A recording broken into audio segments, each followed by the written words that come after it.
and welcome back to Mythic Odyssey of Theros. I'm the Dungeon Master, Satyr Atlas, and we have Scuts. Say hello.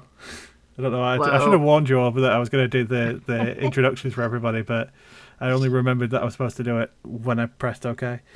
So Dios. Hello. Nadrin. Hello. Zulk. Ahoy. Sogeg. Go with an ahoy hoy. And Bennett. Hello. And what do you remember from the previous session? Granny is evil. I don't like her. Granny wanted to hate her, but honestly, she was pretty cool. And she was pretty good at arm wrestling, I reckon. Which makes her cool in my book. But she wanted Pogeg, so no. I mean, who wouldn't want Pogeg? Pogeg is mine to kill. No one else's. She didn't claim she wanted to kill it. She promised to give it back unharmed. Maybe a few extra limbs. But that deal has passed. But before you met Granny, you met Perthamos, the three-headed Cerberus that also was literally a living volcano that set everything on fire nearby. Initially you thought it was coming to kill you, but it turned out it just needed belly scratches. To which it was given. You went into Granny's lair, first stopping by the kennels where a numerous amount of juvenile monstrosities were held and in various stages of growing, soon to be unleashed upon the world. And as you pressed on, you found Scuts' old room, which was mostly just a couple of mushrooms in the store cupboard. To which you actually found out where the other side of Scuts' shirt bag leads, and that is quite literally just to the entirety of Granny's lair.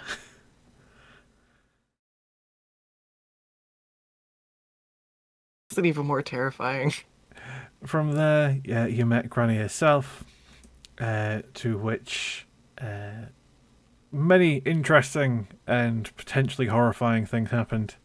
But the big ones are definitely the fact that both Scuts and Zulk were both thrown in the cauldron and lost all of their piety to their gods and repledged themselves to two of the great witches.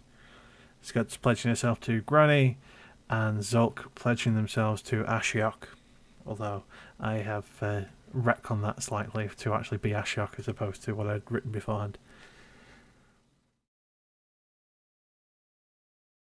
And then from there, you decided, right, you've got yourself some traveller's amulets, one to get back to Mount Cure if you need to, and you've got one to head to Neo-Lantin. But before you headed off, you decided, let's explore the mountains a little bit. To which you crawled over a few ravines and spoke to some horse seagulls, and that's where we left off. It's random encounter so far. There's been some interesting ones.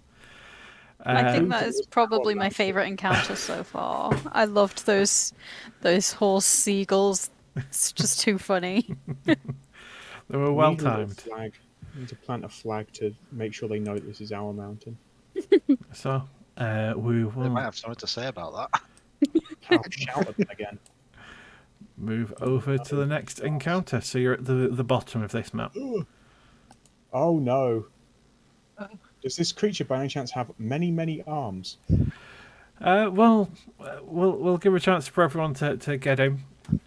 So you are passing along a small mountain path along the side of one of the many crags of the Cachathon Mountains, to which you find slumped against one cliff wall.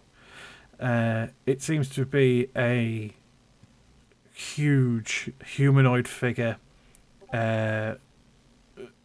seemingly made out of stone, asleep, just sort of resting against the stone wall. In fact, you're not entirely sure whether It is an actual creature or a statue of one.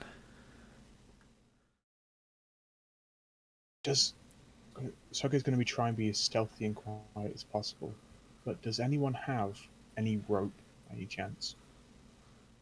I think I do I actually. think you should Shouldn't all we have. all have rope? Yeah, I think you all I'm should pretty have. I sure. think 50 we feet of all rope. should have rope, right? I wasted mine, unfortunately. I Oh, no, do wait. not have rope. For some reason, Bennett has string, but he doesn't have rope. Is that any good? String's not. I need someone to tie Pogeg to like my chest as sort of a like. I'm quite hurt. Can I offer you a bag of sand in these trying times? How about we use the same contraption we used for strapping Neil to skirts? We should still have that rope thing that we made. Ah, Did you keep a hold of that, or did you put it in the bag? oh no. I had it available previously, so I'm guessing it's tied to her hip. So It's one of her. yeah, you've still She got got a utility some belt. rope. If you do want to strap Pogeg to your face.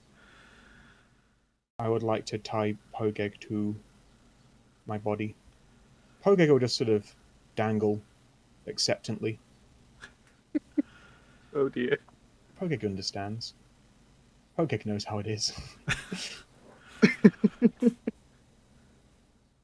I'm mostly doing this because I have a feeling I'm not going to be able to stealth past this great creature. I got to be honest. You are a think we're bit gonna get jangly. Yeah, and me. I mean, I haven't got my armor Well, on, but I you- am not the most yeah, dexterous that's of guys.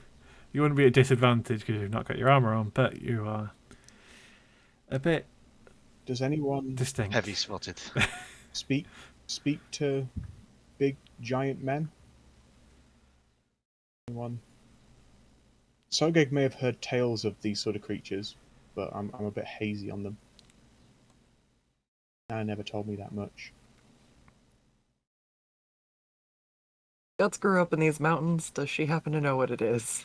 Make a history check.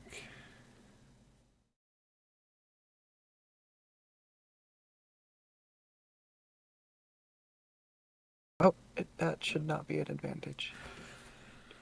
You've probably There we go. seen them from a distance, but never this close up.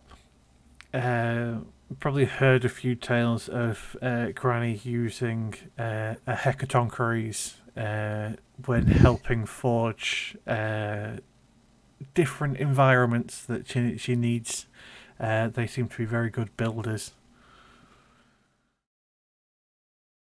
Also, Other than that, fantastic. you know the name hecatoncheires and the fact that they're giants and builders, but that's about it.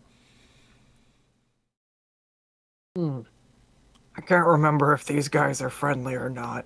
This guy seems to be asleep. Some giant-sized masonry tools sort of at his hip, but very much sort of passed out, facing sort of this direction.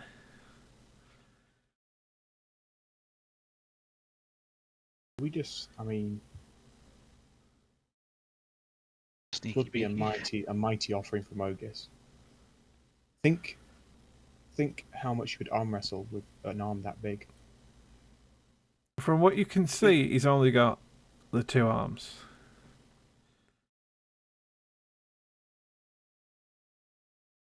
A Okay. weak Tonkeries then. Does it look like he's wounded? Make a medicine check. Like this. Guidance as well. Ooh. He seems quite withered. So he almost looks like he's made out of marble, but it has been very much weathered by eons of time. Whether or not that means he's injured, you can't 100% tell. But he's definitely he's been alive for a very, very long time. If it is alive, which I think at this point you can tell he probably is. Giving me the heebie-jeebies. This Just in preparation for Bennett, definitely not just measuring out there. Seems pretty backhanded. It seems like not a good sport to kill an old giant, or at least stab him while he's sleeping. Got to give him a chance. I think he's gonna sneak out and try and take a closer look. Okay, make a stealth check. Before you do Well, so, I'm I'm happy to help. Oh, okay. I've just checked. I can give this to you. Ah, a nice use. I mean, it's asleep, so its eyes aren't open, so it depends on how important being visible is. If he makes noise, he can stand still and hope.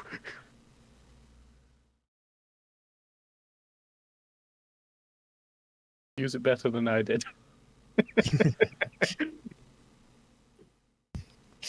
Can't go wrong two So, times. are you turning Bennett invisible? Yeah, Okay, let me... if Bennett is willing. yeah. Bennett is willing to be invisible. Do I still need a stealth check? Yes, you would still need a stealth check. Okay, let's start how I plan to go on.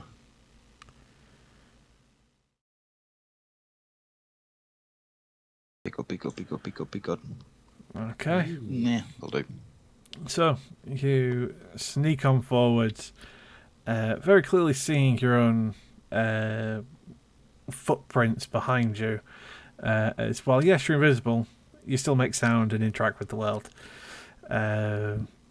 Thankfully, only you can really see your footprints. You're very good at making sure to be very light-footed as you sneak slightly closer to this Hecatoncheires. It is still very much asleep.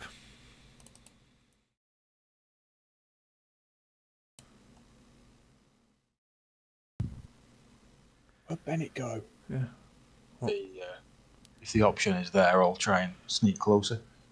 Okay. I won't make you roll again for that. I'll keep it as a part of the same movement. Yeah, I mean, you can maybe roll again for that. I was initially I was just like sneaking out to see what the situation was, but okay, be good. So there you go. Have the roll 20 gods forgiven me? Probably. Not now. You've called them out for it now. Shit.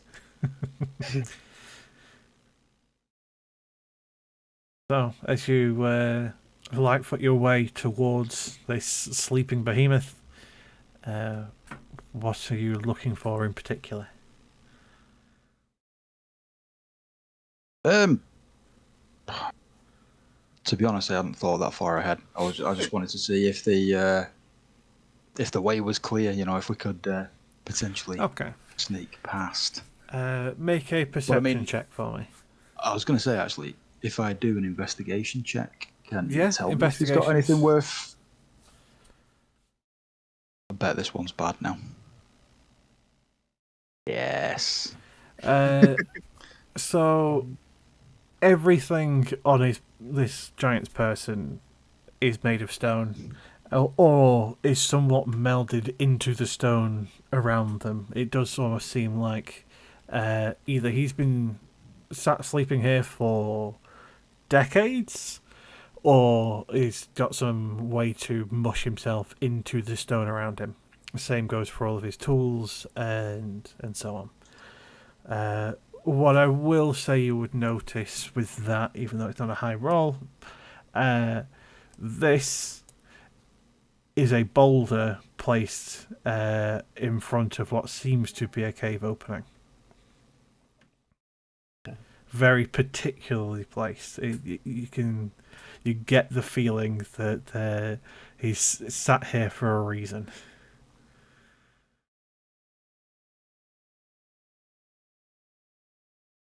Is there anything I can do to try and determine what this may be?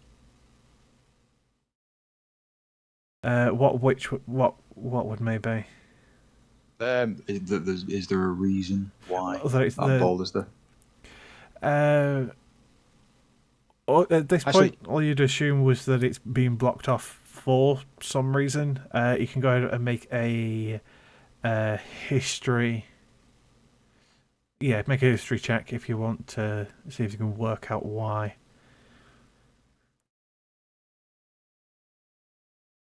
Okay. It's very clearly likely been sealed off to prevent something either going in or coming out. Your best assumption is it is some creature, or at least some passage that leads into the world between worlds, which is essentially this network of ever-shifting tunnels between the mortal world and the underworld, which is one of the many ways people try to escape from the underworld.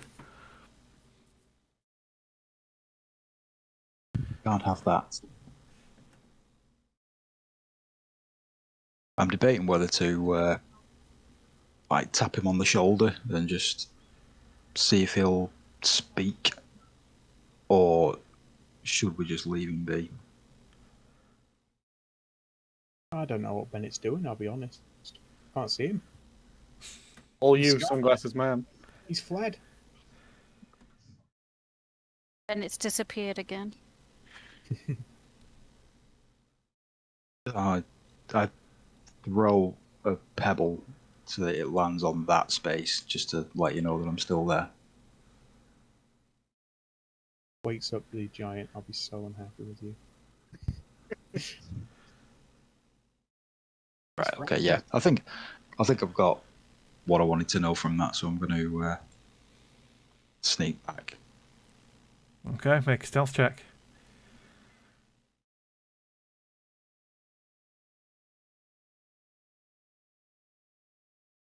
Okay. You rolls, and 4 of them were good. You lightfoot your way back, and you try as desperately as you can to not step on anything that would shift or move under your weight. But as you move through, you hear a low sort of burbling, almost like wind rushing through a cave. And you freeze. But it seems that it's more just the Hecaton creature has been disturbed by something but hasn't woken up. Just sort of maybe a bit more of a light sleeper. Does Bennett relay to us? Bennett, do you tell us about the stone in the cave being hidden? Or do you keep that to yourself?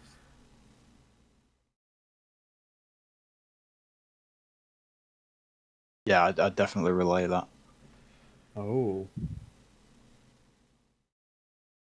But I also make it clear that these caves need to be sealed because they're sealed for a good reason.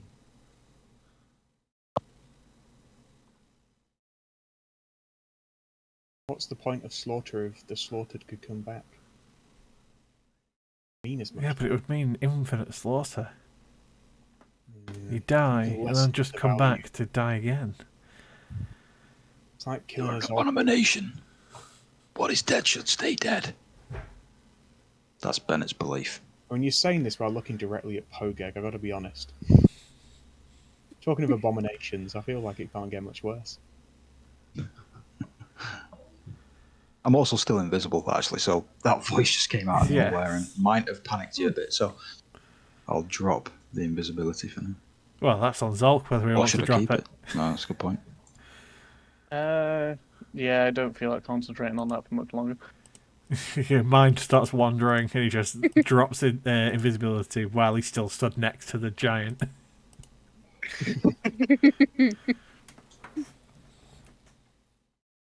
I mean, we make no progress staying still. We should march on. From what Bennett said, it doesn't seem like we should be afraid of this Hecaton creature. It's obviously a guard of this cave. I'm toying with the idea of do I use the new toys on it, but I don't know. Well, entirely up to you. Sogeg just points to a gigantic hole in one of his arms and like one of his claws like hanging off in half. It's more the crushed ribs and the bleeding from the mouth. Yeah. I give Zolg a big thumbs up. I'm fine. I'm sure you can find a place to rest. Or not. Are you Rest as certain well. we can sneak past this, or are we going to end up fighting this before I make any decisions? I don't think it's going to be hostile to us. I think as long as we don't open the cave. It's wizened and old, and you don't get wizened and old by fighting every troop of Godsworn, you see. From the seams of it, it's like it's it's a god. I don't know, but I don't think that it's gonna bother too much if we just don't bother it and just keep going and don't mess about with anything.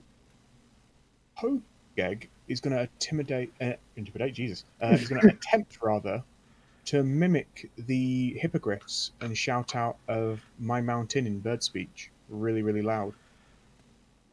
Maybe Okay. we can softly waken it up. I'm going to dig. You gonna dig?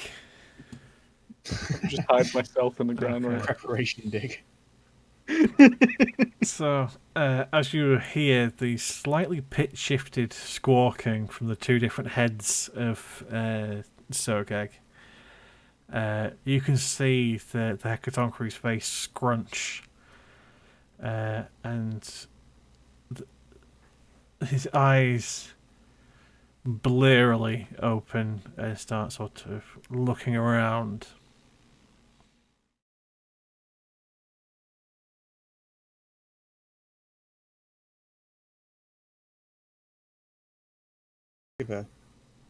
Give a hail. Put a spear up and try and glint the light towards the great giant.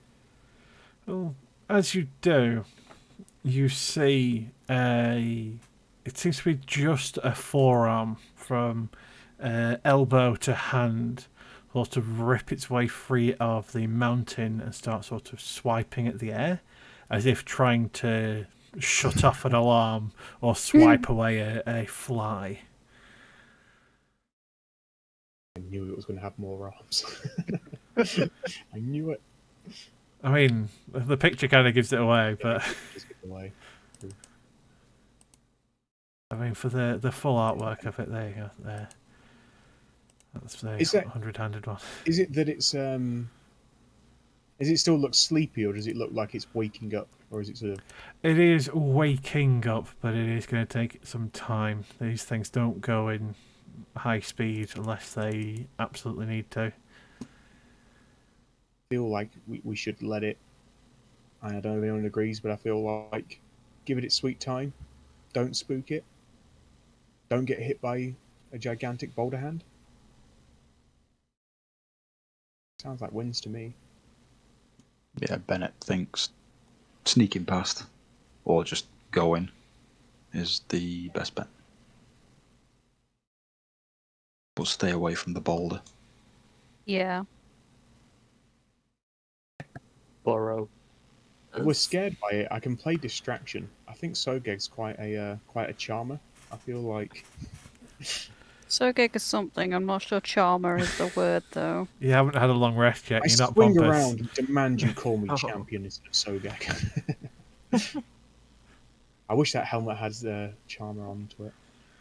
You'd have to admit. So, if my cauldron hovers, is it quiet? Could I put Sogeg on top and like romp on past? Oh my word! If you have the hover speed for it, it would be quiet, yes. You'd still have to make a stealth check to move past, but it wouldn't be a disadvantage for moving in heavy armour. But it would be a stealth check based on the stats of the cauldron. It's still probably got better decks than me.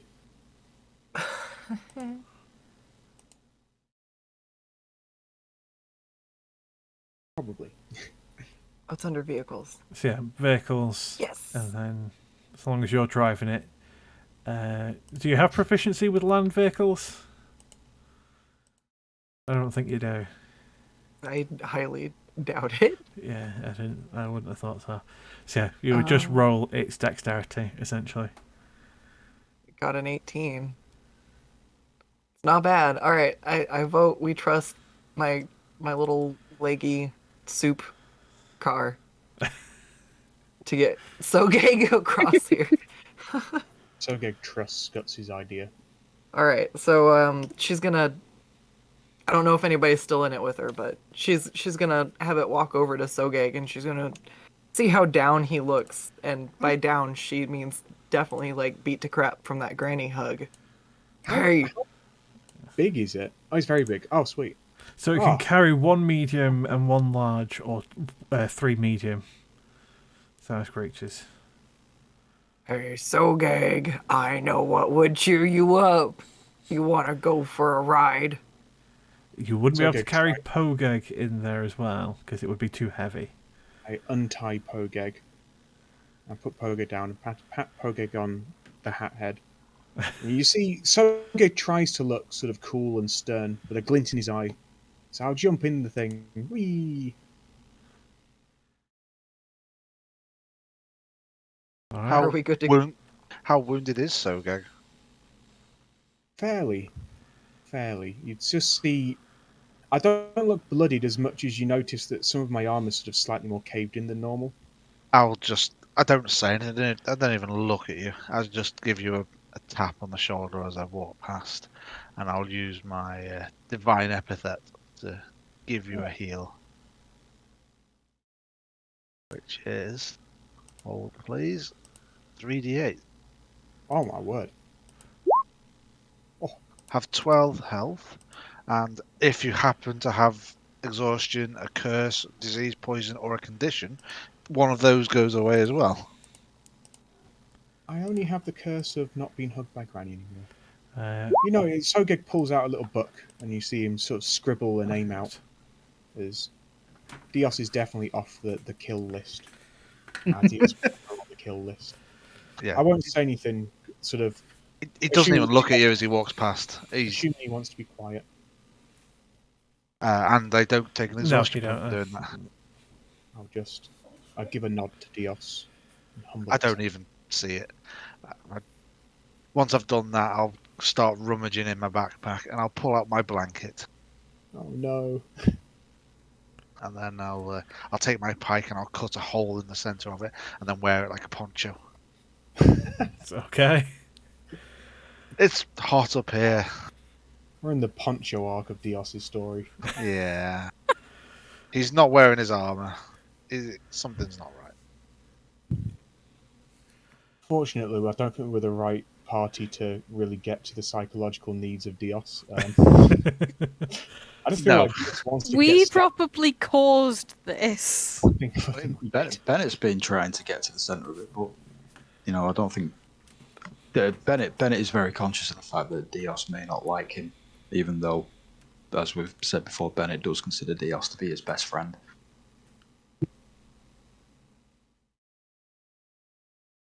I think with all this indecision going on, Dios is just going to throw caution to the wind and just slowly amble through.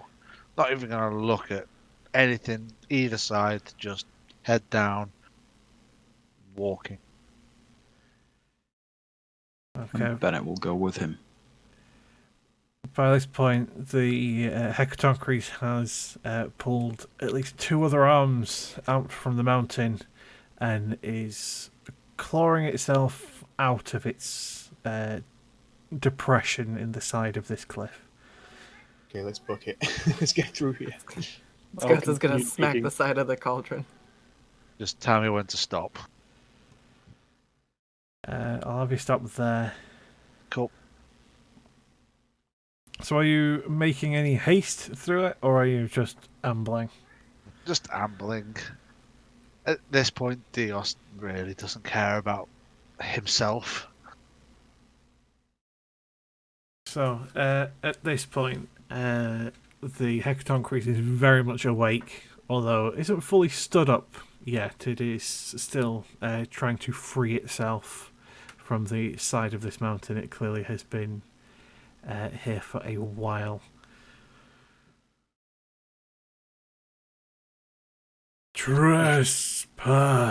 Trespassers. You're not allowed here, small one. Small. Compared to him, we're small. Soga just tries to make himself look bigger. I mean, I'll- you can make one person the same size as it. I know that for a fact. Could make it smaller. I'll turn to. He's like a living statue, isn't he? Yes. Okay. I'll just turn to him and say, "Apologies, wise one. We're just passing through.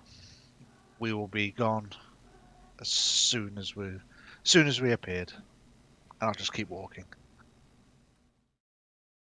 Be gone soon.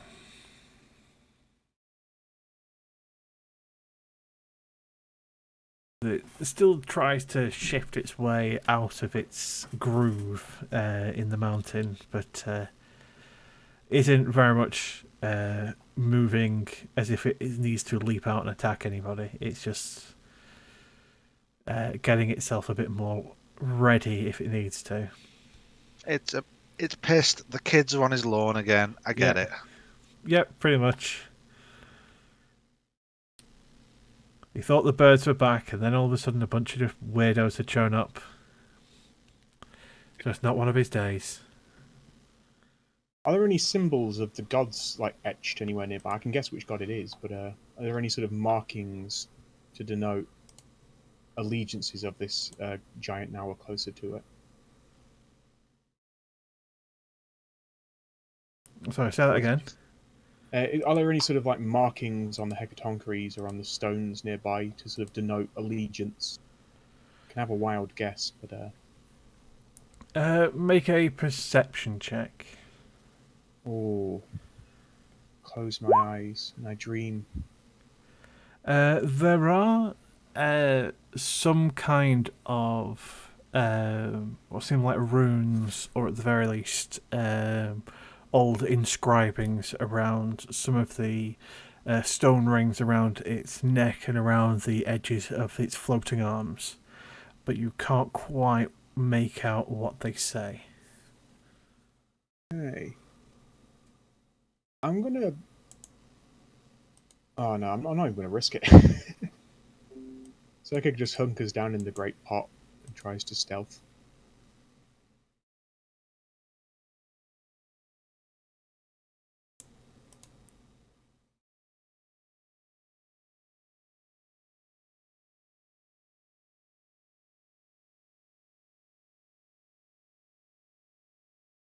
So, Just what would you continue like to do? digging Yeah. along. Keep on walking. So, I you're all have no interest in engaging continue- with him. Keep going, yeah. It's going to the underworld yet. So, Yeah, you're that's all leaving not be? some. Yeah, Mental note though, we know where it is. That is Yeah. true. we may want to come back. We may need to come back. Okay, so from here, where would you like to go? Are you continuing on through the mountains? Or are Up you the mountain. going up the mountains? Or to Tethmos, we're quite close.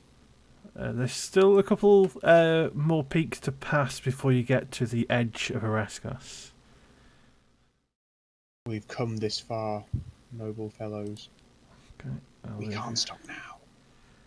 to the next part. Again, down at the very bottom. So if you push your way up the mountain, as this small path leads further and further up, winding along a large, or between a large ravine, leading to a small plateau as high up this mountain as you could probably get. Oh, A shrine to the gods. Blessings.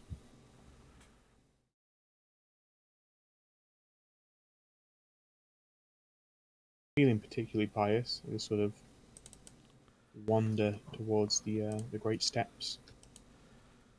Then notice two great birds. Are they? So if you give me Could see a these moment to things try and skulking about, or are they? Are they resting?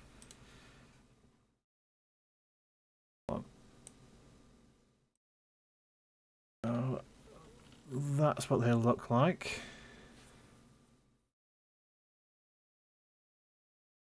They seem to be, sort of crawling close to the ground, constantly moving, constantly sort of, almost moving like snakes around the base of this plateau. Or like snakes? You say? No, you shouldn't have restricted vision on this one. This plateau on the top looks fairly dilapidated and old. Are they just columns up there, or again, are there any statues or? From down here, all you can see is that there are a couple columns. Some of them have fallen or collapsed over time, and a single unlit brazier in the centre of this very clearly man-made structure. Can make a Pogeg go invisible and have a wander up there if you want. Although it seems like the only direction is forward, we're going to have to go past these strange snake bird creatures. I think we should take a leaf out of Dios's book and just throw care to the wind. Make a step forward. Try talking to him, actually. Do you speak beast? You can try. Yeah, not entirely sure if they speak a language, or at least have enough intelligence to reply in beast. We're going to have to go past these things, so Sogeg taking the initiative, he's just going to shout out. Oh god, what's he going to shout out? You can also make a nature check or a religion check to see if you Yeah. can work out what these creatures are. I want to do a religion just because they're moving very Farrakha-like. They're very snaky and mysterious. Okay. So these are tassel worms. They are a type of dragon that are very closely associated with Nyx, and at least the areas that the gods come from, although they are often seen as bad omens. That they to see one is to foreshadow a terrible tragedy coming. Oh lord. I'm going to relay this that we're supposed to be unbound by fate. I feel like we have to kill these things, otherwise they're going to put a curse on us. They're going to bestow bad fortune. That ain't... We don't need that on our heads. There's two of these things though. There are two. You're pretty wounded. I'm tapped out almost. I think we're all running on fumes at the moment. I think fighting these things is possibly a poor choice. Sogeg's head just pulsates with blue energies. I reluctantly calm down. I mean, if you want to go try, I will try to help, but I'll untie Pogeg at first anyway. I could send Pogeg up invisible and try and relay and see if there's anything of importance at the top. Surely you of all people, Dios, would be concerned of this sign of bad omens towards a very clearly a monument to the gods. It seems like a slight or a great evil has been done. I only believe in the omens that Heliod sends me. These stories about these creatures, they're dogma. Weird and strange stories that the humble folk tell each other to keep themselves terrified of things they don't understand. Sogeg looks slightly offended. Slightly offended. Oh, euphoric. No, I'm tempted to give my hat to Dios so he can do it. We'll make Pogeg go invisible then. Keep her. Use invisible passage as Pogeg will attempt to slink forward. Okay, make See a if- stealth check with Pogeg. Pogeg. This is at +4. I've not set up the. Oh wow. Oh, That's okay. okay. Starting if we mean your luck's not run out from last week. Silent as the night. Sogeg flits and flees up the stairs. Hop. As she gets to the top, now do I see any statues or iconography? You don't see any statues. It does seem to be a row of pillars, or at least two rows of pillars, and a single brazier in the centre on this sort of marble platform. But there doesn't seem to be any markings denoting any of the gods that you recognise that you can see, or any Ooh. markings in general. I walk up to the brazier. Is there anything in it? It is empty. You can see where dust and a little bit of mud from where it's rained and sort of caught has gathered in the bottom, so it's clearly not been used in a while. But other than that, it is just an empty brazier. Hey.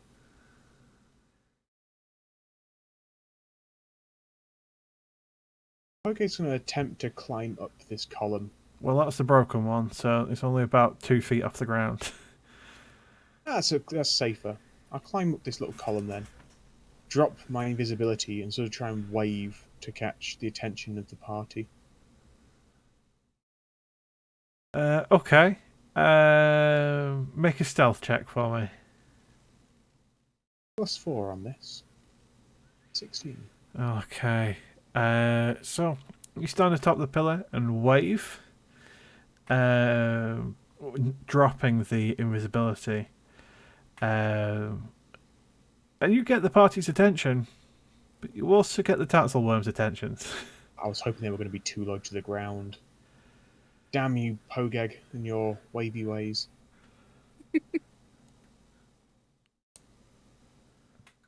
So they are going to slowly start crawling their way up the sides. Okay, I'm just going to have to storm forward with Sogeg. I'm sorry, everybody. That's fair. I won't let this happen. You'll have my backup. I'll run at them and I will just speak in Beast, hoping they speak Beast. And just speak, what will I just say? I'll just shout pray. I'll shout pray at them. Tell them to As if fuck off I'm your an angry mountain. predator. You get no reaction from them whatsoever. Damn, they don't speak animal. I mean, from your previous religion check, these are dragons. Yes. Oh, there might be stupid dragons. They don't look very cool as dragons go. Well, Wow, they don't look scathing. no, cool's the wrong word. Cool's the wrong word. They don't look very imposing. It's even more of a backhander. Please don't eat me, Tatzelworms. You're digging a grave here. Does anyone speak Draconic? So, yeah, I'll give everyone a chance to do something before I'll have you roll initiative as they crawl their way up the mountain, or the side of the plateau to get to Pogeg. Pogeg might just turn invisible again. Will half-heartedly hold his hand out as if he's going to run forward, but then just go,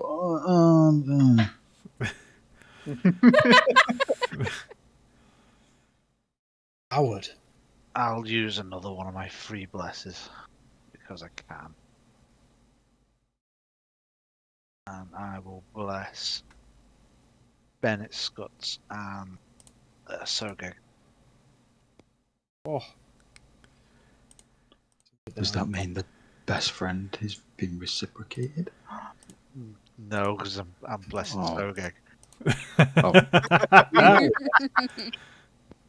Blast one of them. This bless just feels I'm half-hearted. not going to let you take any attack actions. It's more just anything you want to do to repair. I got enough. Okay. I'll step forward a bit, I guess. Move a little bit forward for me.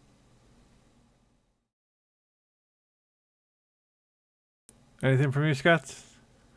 Yeah, Skuts is gonna start charging in with Sogeg to go save Okay. Pogeg. Oh, with that. Plus, Okay. she really wants to pet one. Well, Don't put it in the shirt. Oops. I'd like everyone to roll initiative, please. I won't put it in the shirt. I'm scared of these I was gonna things. say, did you say don't put it in the shirt? Because all I heard was put it in the shirt. Well, they didn't do very well in their initiative, so who knows? Thank God I'm not first. I really want to put one in my shirt. Sorry, I didn't click my my token. Just got a 21. Nice. Okay, so first up is Zulk. How does this work?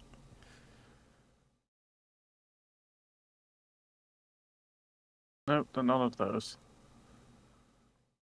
I will just throw vials at things, I guess. Well, they're more normal Eldritch Blast now because Farka doesn't like you. Aww. Sad Alright, times. yeah, that's gone. You upset Farrakhan. I still get to throw 3 of them, though. Go all at the one on the right.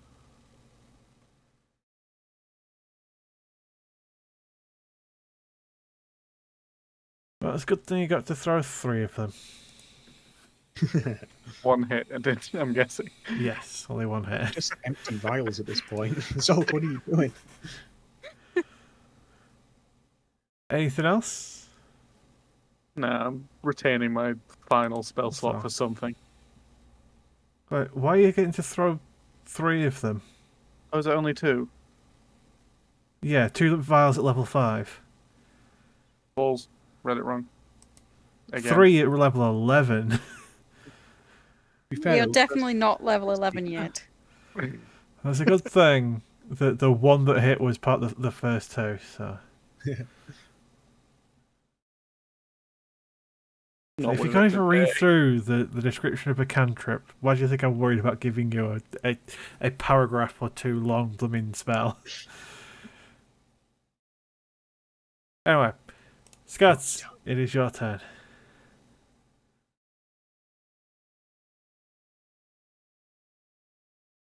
I think I'm close enough.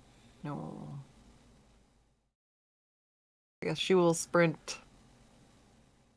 Well, I guess if it's... She can move 35 feet. And I guess she'll use a dash action to just get up here and get as close as she can to protect Pogeg. There. Okay. I'm coming for you, little buddy! Any bonus Just actions? that's in it. his face. Ooh. Still kind of scared of pulling stuff out of my shirt.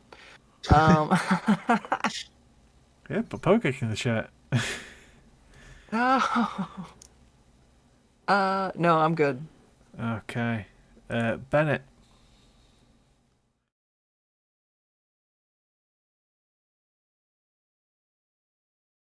Is just going to move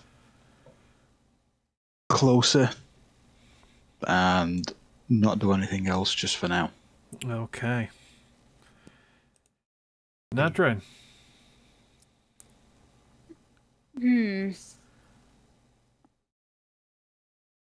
I will, I think. I think I'm just going to try... Oh, first of all, God damn it, move a bit.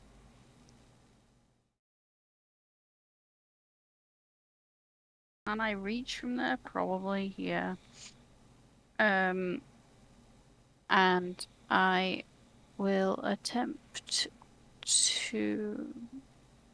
No, I'm gonna magic missile at a 1, so that's So 2 more how times. many is it? 3, So 3 in total, yeah. 2. Which one are you targeting with these? That one. Okay.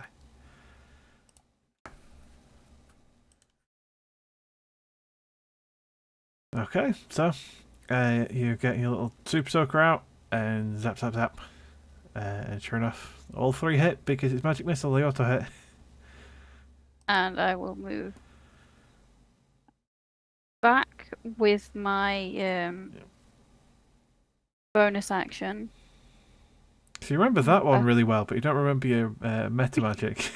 Yeah. To reiterate, don't be within 10 feet of me. Oh no. Because magic missile auto hits, but they would have been a disadvantage. What? If you're in 10 feet of me, all attack rolls are at disadvantage, and so are saving throws. Unless you're an aberration. That is very far away.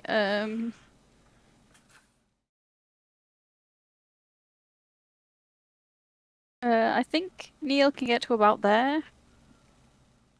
Yeah, should be able to. And he can't really reach. So if it gets close and it's 45, so I think that'd be a disadvantage for him to attack. Yes. I'm not entirely sure how it works. So basically, if it's small, if within the first number's distance, it's normal attack. If it's within the second number's distance, it's a disadvantage. Okay. He is gonna hold his guiding spittle until it gets within his 30 foot. Okay. Alright, well, it's this one's turn, and it is going to... Okay. Move... here.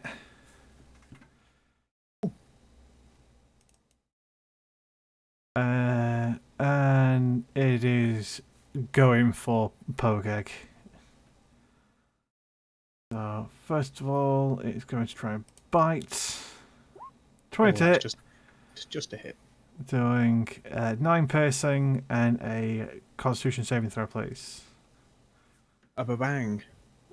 Oh, Okay, so you take an extra 1 cold damage, but its next attack roll is at disadvantage. okay. And then it's going to miss with that. Okay. Big miss. So, Geg. As you see, you run up to Pogeg and you notice not fear in her eyes. You just see the red cap glow slightly red as she licks her lips, looking at these worms. As I think it's feasting time. As you've made me at disadvantage, is it next attack or next attacks? No, next Attack attack. action, Yeah. No. That's sweet. So it's, if you're Then I attacking will- twice, it's only the first Yeah, one's yeah. at disadvantage. Then I will first bite. 14, That's a miss. and then bite again. That's also a miss. Oh dear. As Pogeg's just gonna wildly jump around and go to your back. And then sorry, just want to check something.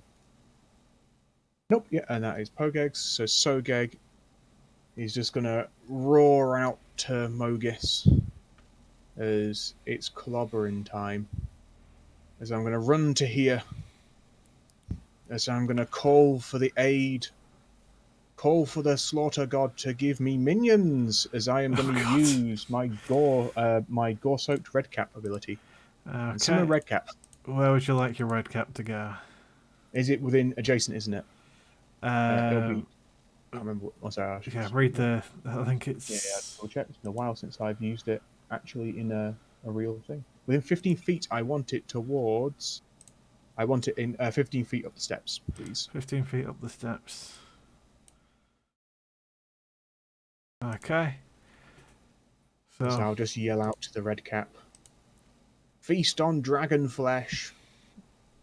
so are you using your reaction essentially? Yeah. To say go and attack the nearest thing. Yes. Okay. Nearest dragon, specifically. Nearest dragon specifically. Very specifically, nearest dragon. Right. But even more In specifically, fact, I will say I am tassel going worm. to This is a monkey paw thing. I'm going to say tassel worm. add it to the initiative. There we go. Yes. Although that's buggered up the initiative order slightly, so. Then, as a bonus action, I'll just scream out to the skies, and I'll just start beckoning Mogis to witness the gory fest. Okay. Yes, that's my turn. Well, now it's the other one. And it is going to move to about there. And is going to exhale a cloud of frigid cold breath. And I need Pogeg to make a constitution saving throw, please. Ha ha. I revel in it. I revel in your frostiness. I actually got good constitution as well. So Pogeg is paralysed for the next minute. For a minute? Yep. Holy shit. That is the big paralyze. But you can repeat the same throw at the end of each of your turns. So you can hopefully unparalyze later, but it did just bleh at you and paralyze you. Okay. Dios. Okay. Let's have a quick look at the range on this spell. Sorry, I am just going to do some measuring. No time for your measuring stick, Dios. Well, I can't get in range, so that's that. Okay, quick rethink. That was whether you want to attack these creatures.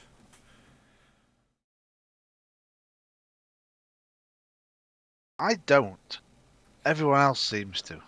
I mean, everyone else will attack anything at any reason at any time. Try to eat Pogeg. That is a good point, actually. I'm just going to go find a nice quiet corner in the shade here and plonk my bum down and let these guys deal with it. What a bad influence on my players. No, Dios is depressed. He doesn't want to be involved. Dios does look cool in his poncho. I'll shout back, hoping it cheers him up. Okay. Zolk.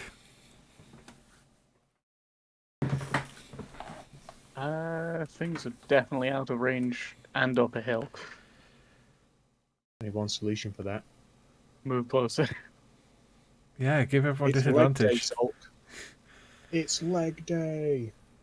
You can move that far, but I want to not cause issues, so I'll just chill here. It should cause issues. Issues are fun to cause.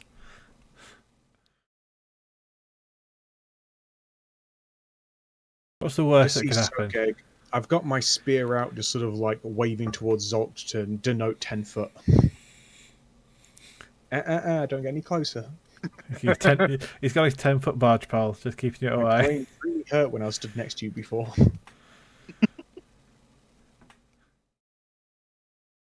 I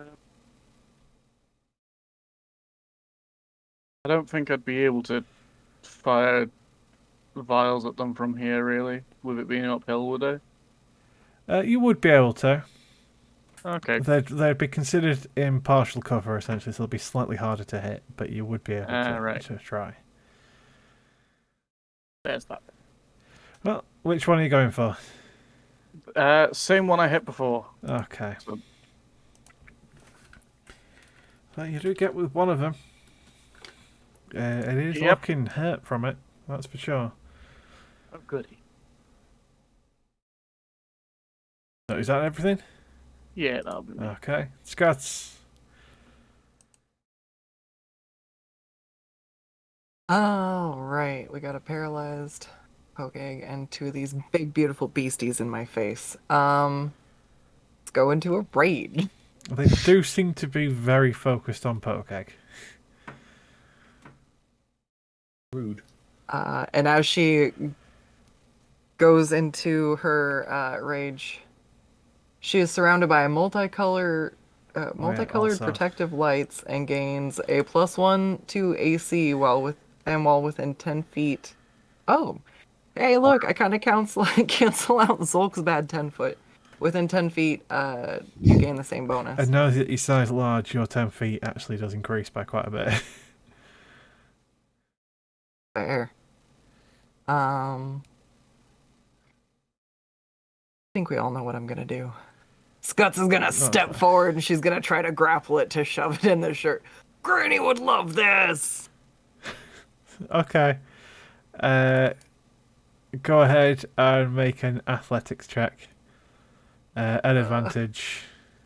Well, these times it's gotta fail. Well, yeah, it's Hard not to. doing very well. I'm trying to wiggle out of it, so. Ah. Almost. But no, you managed to get a hold of it. So you would need another one of those checks to get it into your shirt.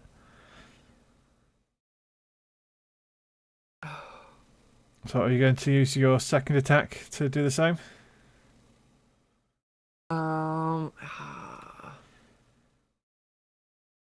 Between that or throwing it. Can I throw something that large? Well, I am that large.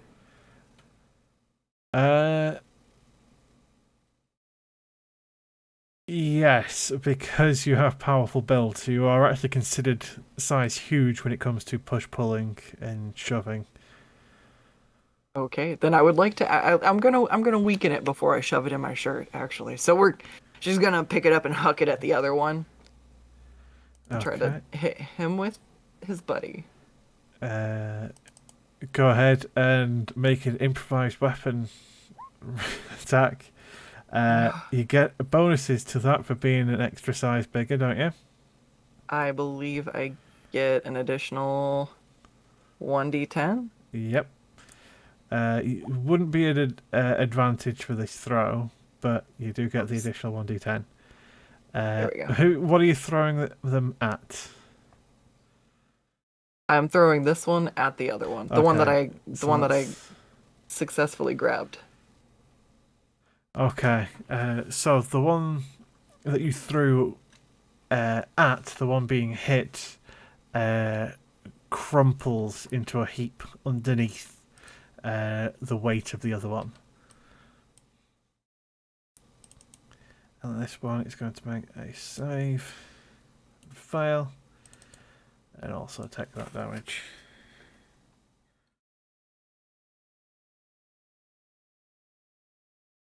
Ow. Okay. Well, Bennett. Bennett is going to use his dash action, and he's going to run to there. Okay. It's the Redcap's turn. Bennett is not a dragon, Redcap. It's thinking about it. So it's going to go... Oh, I don't know what happened there. There you go. It's going to go clomp, clomp. There. And then end its turn, because that's as far as it can get. Poor Redcap. Okay, Nadrin.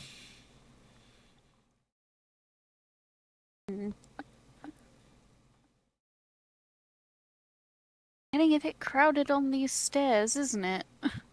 They're really tiring. And one of them's down now? One of them is down. How far away is that even from me? Oh, okay. Probably a bit further though, so you've got to go up. So it would be considering half cover, but you've got spell sniper, so it doesn't matter. Yeah.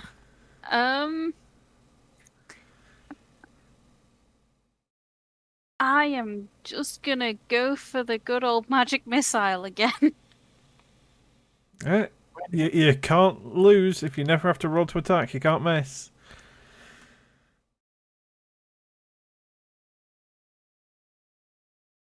A solid 8 damage. And I'll move a bit further forward. Neil is just gonna move over and not do anything because it's getting a bit crowded up there, and there's one thing up there. Well, it is that one thing's turn. Fair fault, I need to, because I forgot to do this last time. Okay. Oh, God. It looks around in... Scots, make an insight check for me.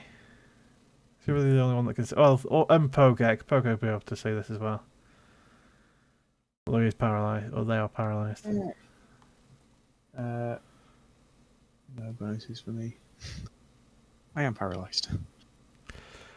Scots, you can see this thing is not only just terrified of being injured, but is, you'd almost call it heartbroken, as it tries to grab the body of the previous worm and starts to try and move away. So we're going to get to about there. Well, it's got the body of the dead one, or at least the dying one, in its mouth. Aw, now Scuts is really sad. Aw, I killed his friend. Give a Okay. real big thumbs up in the background. Dios. Great. Picking up a rock, throwing it in the air, sacred flaming the rock out the air. Practicing those mad wizard skills while being a cleric. Yep. I don't want to be in this fight. Fair. I've done my bit.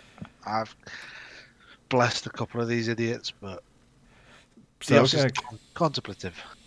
Can Pogeg get out of this stupor? He can, but he can't do anything else. She'll just stand up. As Sogeg is just going to storm forward.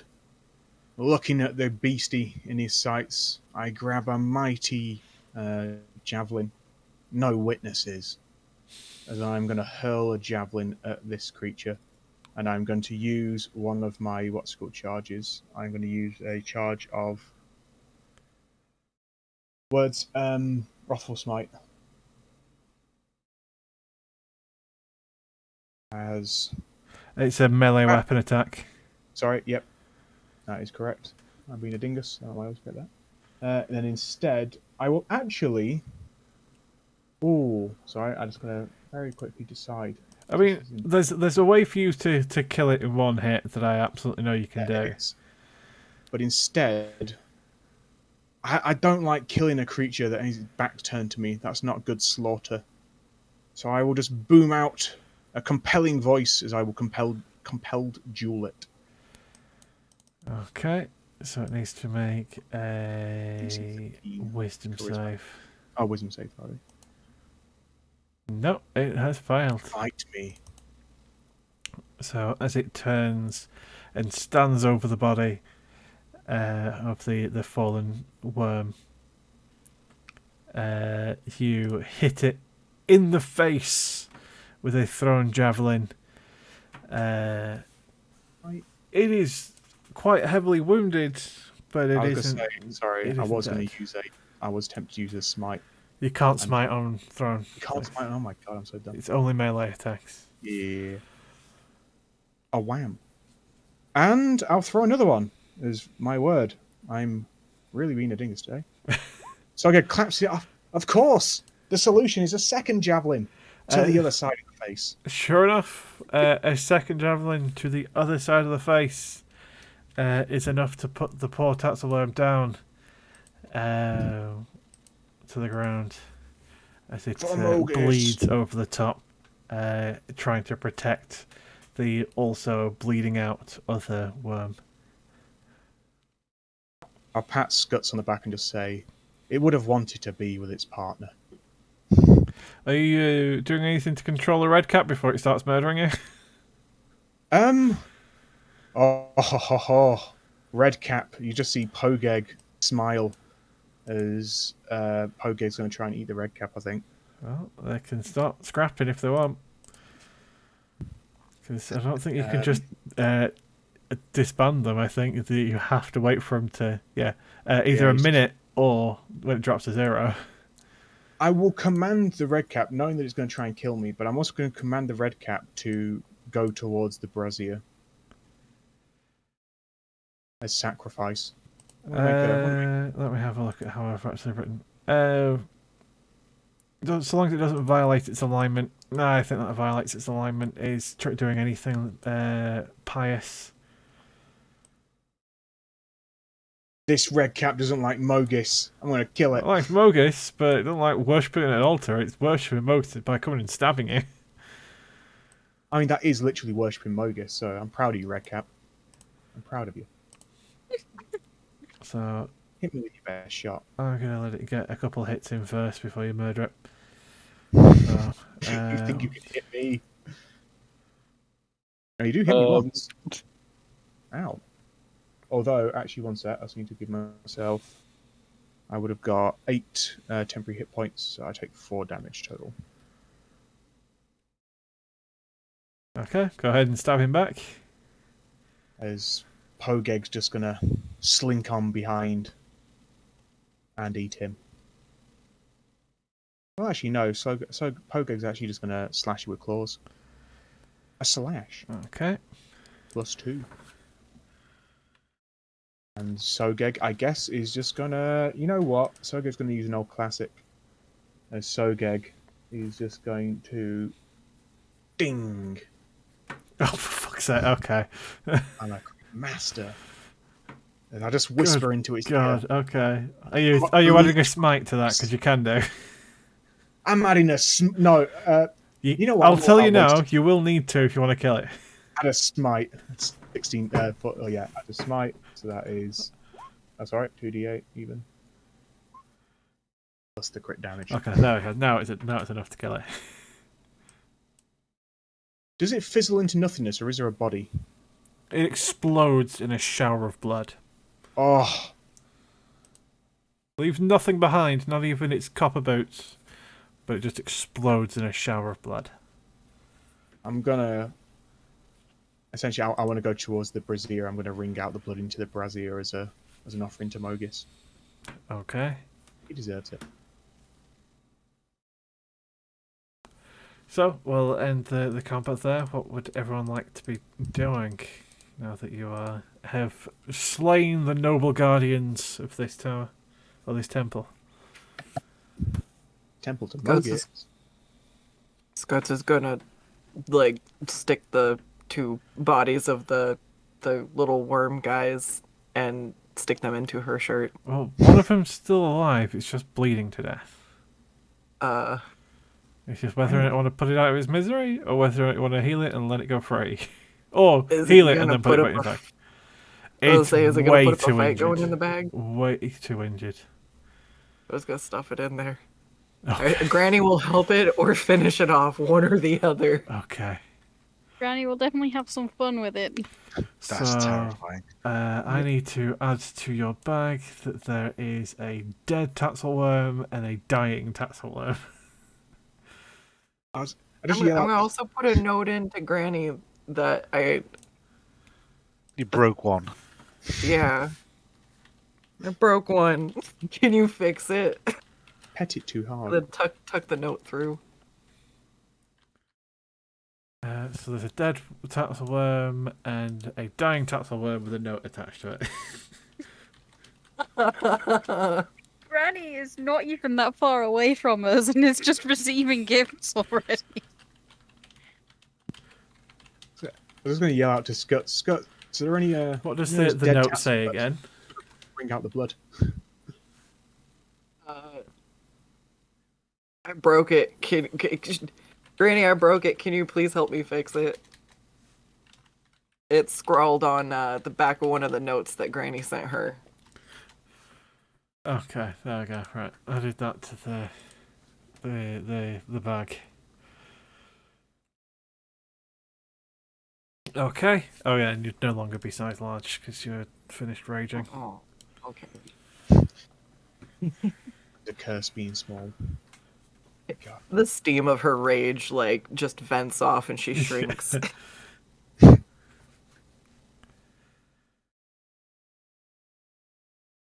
So, what would you like to be doing? Is there still one of the bodies left? No, they are both in Scott's shirt. God damn it. Sorry. Yeah, Bring you the can book. go in after it if you want. You can ask her to pull it It back is- out and hope. It was a terrible time to go toilet. So why do you When you drag gotta the go, big you gotta go. nail trail behind you? Wait, Zolk's a patron of Granny. Can I, like, grab him by the tail, drop him down in my shirt, and have him ask her for something? You can try. Not a drop patron of you. Granny. Patron No, of that's one of right. Granny's Granny's sisters. sister. Yes. That's right. Close enough, she might help him, right?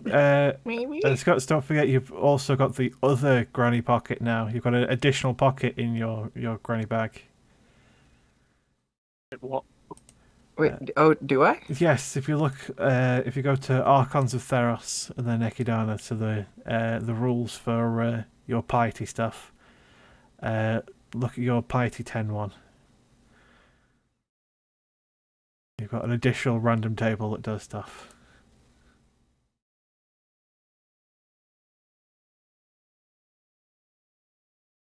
Which again? So go to Archons of Theros, and then there should be a handout called Ekidana, Mother of Monsters.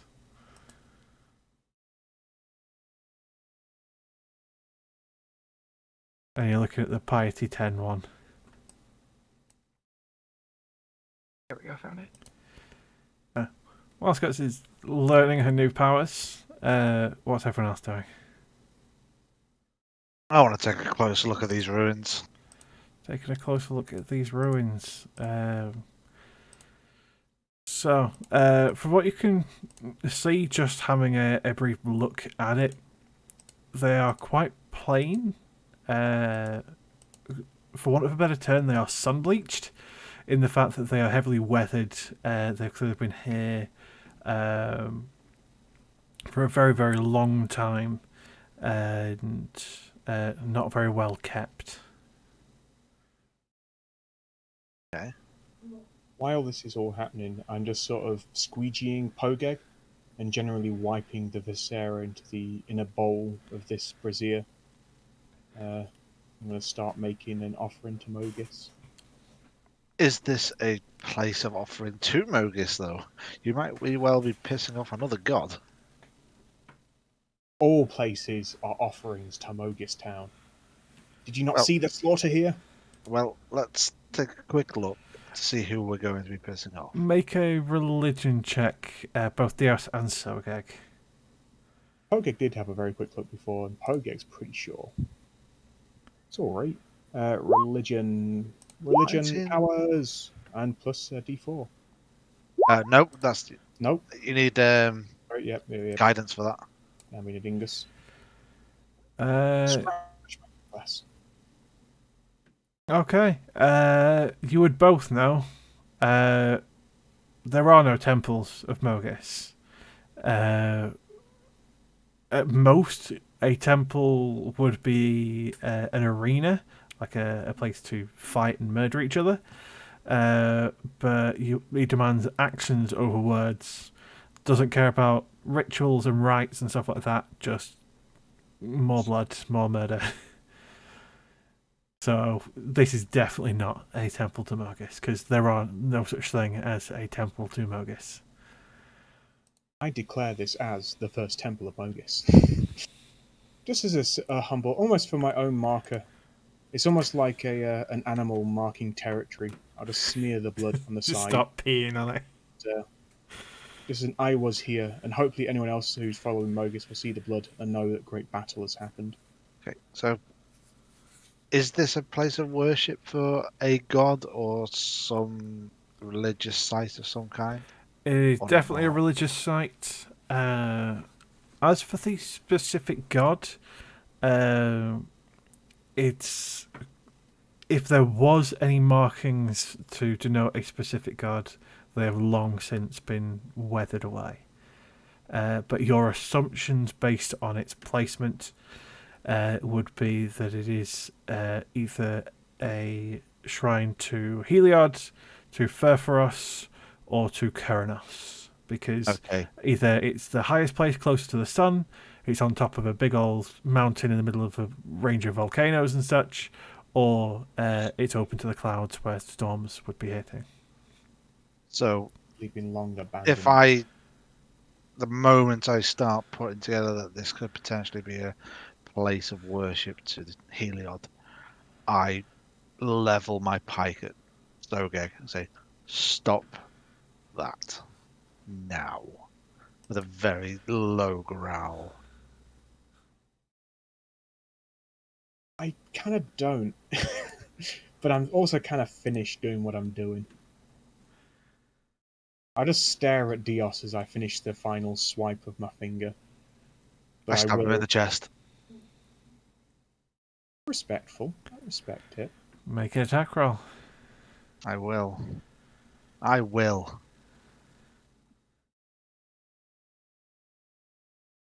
Oh my god, it actually hit. As that will be 18. 12 piercing and 6 radiant damage. Should have taken. Because I presume it's daylight. Oh yes, it's probably about 3 or 4 p.m.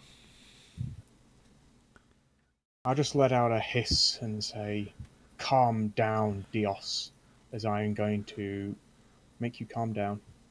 He's pretty calm. But it's cold. It's cold rage. I'm going to give you a love calm down. Oh god. Calm Okay. down, Dios. I'll use my reaction to flash light in your eyes. Make that roll again, son. At disadvantage. Yeah. Do I just need to roll it once though? If it's No, you roll it again at disadvantage. Wait, what? The whole Yep. damn roll? This is why I hate this Wait, ability. it's- Yes. I'll be real, but I thought it was you just make the roll at disadvantage, not roll. That it still hits, so. I'm not wearing my armor unless my blanket covers me. Lordy. Yeah, this is why I hate that specific cleric ability. Is that it's not just a you now make the roll at disadvantage, it's a no, you roll again and take it at disadvantage. It's like I remember the wording of it, but I remember reading it as you just enforce disadvantage on the next roll. Anyway. Yes, I'll try and calm you down with my calm tip. but that still hits. I take the damage. I would take less than 1 point damage from poison, but unfortunately it doesn't work that way because I am resistant to it. I need a Constitution saving throw at advantage because it is a poison effect. It is. DC 13. It's only DC 13. I've got You plus good? 7 to my con, so I should be all right. It would be unfortunate if you missed. Whoa, Extra, all right. Sober AF. so sober. God. Can't get high off his paralysing poison. I Good refuse. stuff, man. It's some good stuff. Dios is overactive liver. I walk away from the brazier. Guy crazy. You hear him say behind you. Yeah. Thought so. And I put my pike away and just start cleaning the mess that you've done in this holy place.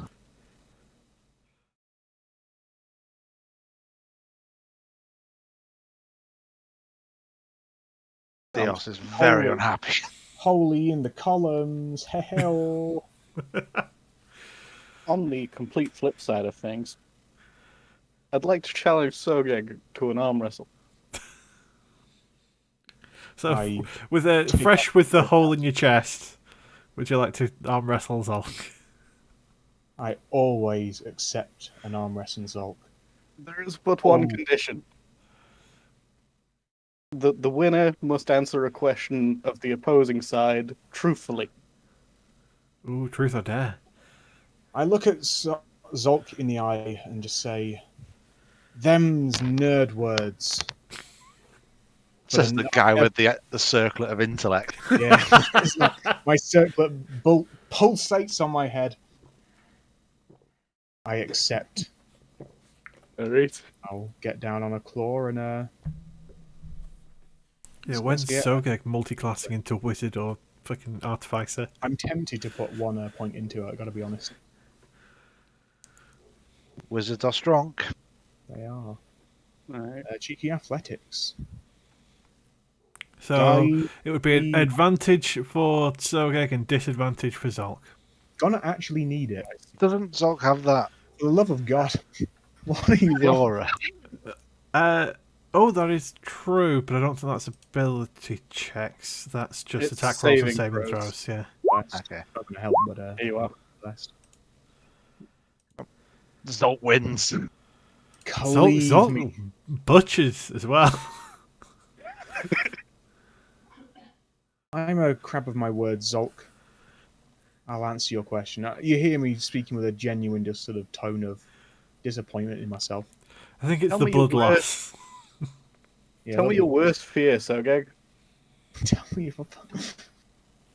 See, as Sogeg's mouth is compelled, you just hear a little, fuck you, Zolk. My dreams, stay out of my dreams, you little rat. What is... As I speak, you see a painted image.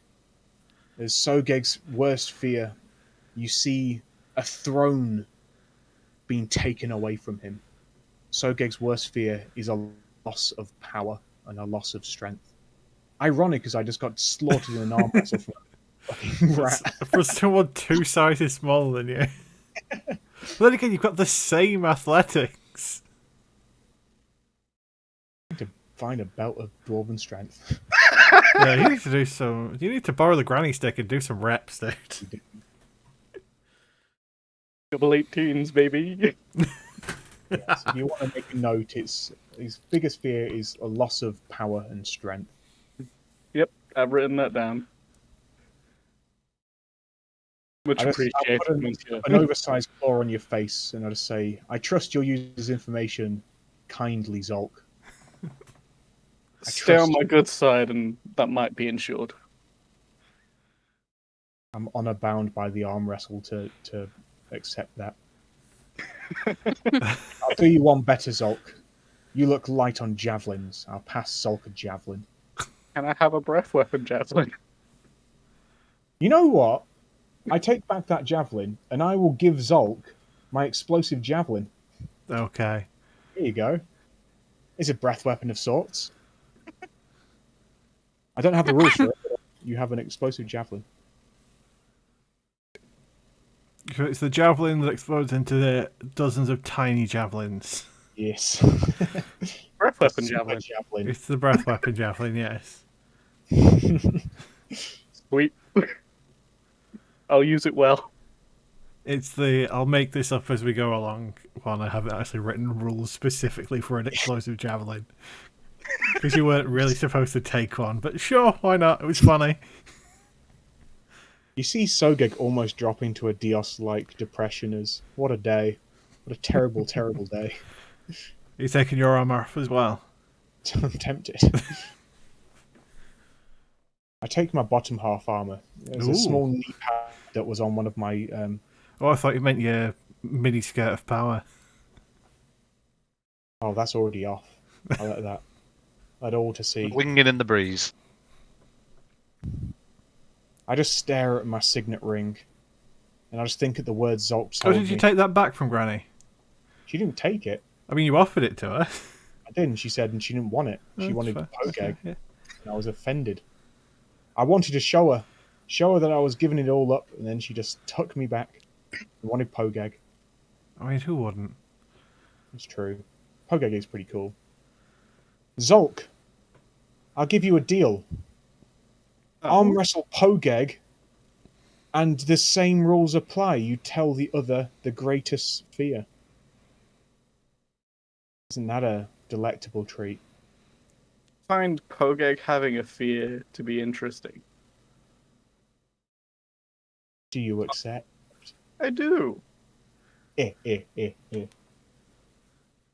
Is this still at disadvantage because they're bigger than me anyway? So you'd be rolling normally. Pogeg would be at advantage. Okay. As Pogeg has 1 extra strength than Sogeg. Yes! And Pogeg is also the luckiest motherfucker. As Pogeg just whispers into your Ooh. ear. Jesus. Not quite. Close, Con. Close one. You hear just a hellish whisper as you just hear Pogeg. What is your greatest fear? My greatest fear is the return to my clan and nothing's left. As Pogeg just whispers into your ear as she creams you. Your clan is dead, Zolt. Your clan is dead. And I say it in your voice. With Prove mimic. it, bitch. As I will That's make dark. myself appear as one of Zolk's peoples. A vaguely Pogeg-sized rat. And I'll drop to the Only ground. with 2 faces. They're all dead, Zolk. They're all dead. That's for beating my bro at an arm wrestle. This Pogeg jumps back into Sogeg's pocket. Before Pogeg jumps into your pocket, I'm throwing some shit at it. Oh my god. Oh my god. What is this? What's happening? You don't mock my people. A slash to the face as Pogeg. You just see the face of Pogeg just smile with glee at the venomous vial. Successful. Well, I'm going to make a note of theories. Yeah. With that out of your system, what would everyone else like to do? Well, whatever this is happening. We're having Dream Wars. Who can cast Dream more? I will go and help clean up the temple with Dios. Okay. Make it like a little water cloud, and like make it rain a little bit to easily wash it off. That's very helpful, and Dios gives you a nod. Bennett wants to help, but he tries to stay out of Ike range. issues regarding religion. It's a tenuous topic.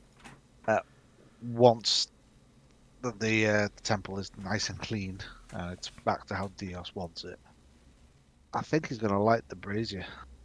Okay. Have we got some fuel? I've got- going to it? I've got a tinder box, so I can make a spark. To Dios, and I will pull from my bag of needs. I will pull out some. What's it called? Is it? No, it's not jade. What's the rock that can burn? Burnable rock. Coal. No, I'm thinking more of a fancy one. I don't know, magnesium? No, Well, that's more of a metal. Sogeg just racks his I brain. can't think of stone remember- specifically. Just There is some one. oil. You get oil. I have a Actually, tinder box. It's just not just items, is it? It's any item, I believe, that's worth 50 gold. Yes. I will pull out some finest tinder, some finest dry twig, and I will pass it to Dios and say, for your brazier, for your temple. I just toss it in. The fuel makes no difference to him. It's the fire that's important. As you light the Oh. fire. Spooky, that was ready for it. Almost like it was there for a reason. My God, who have we just blessed? And after a few seconds, as the fire picks up, Dios, I need a dexterity saving throw. I'm great at those. Senegus Rise.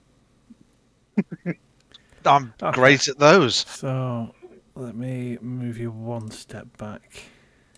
-2 on that. As out of the fire falls forward a nymph, falling almost directly into your lap, Dios, but you manage to take a step back to keep yourself upright. He's not that kind of boy. As it leaps outwards in a panic. So again, give a handout as to what this thing looks like.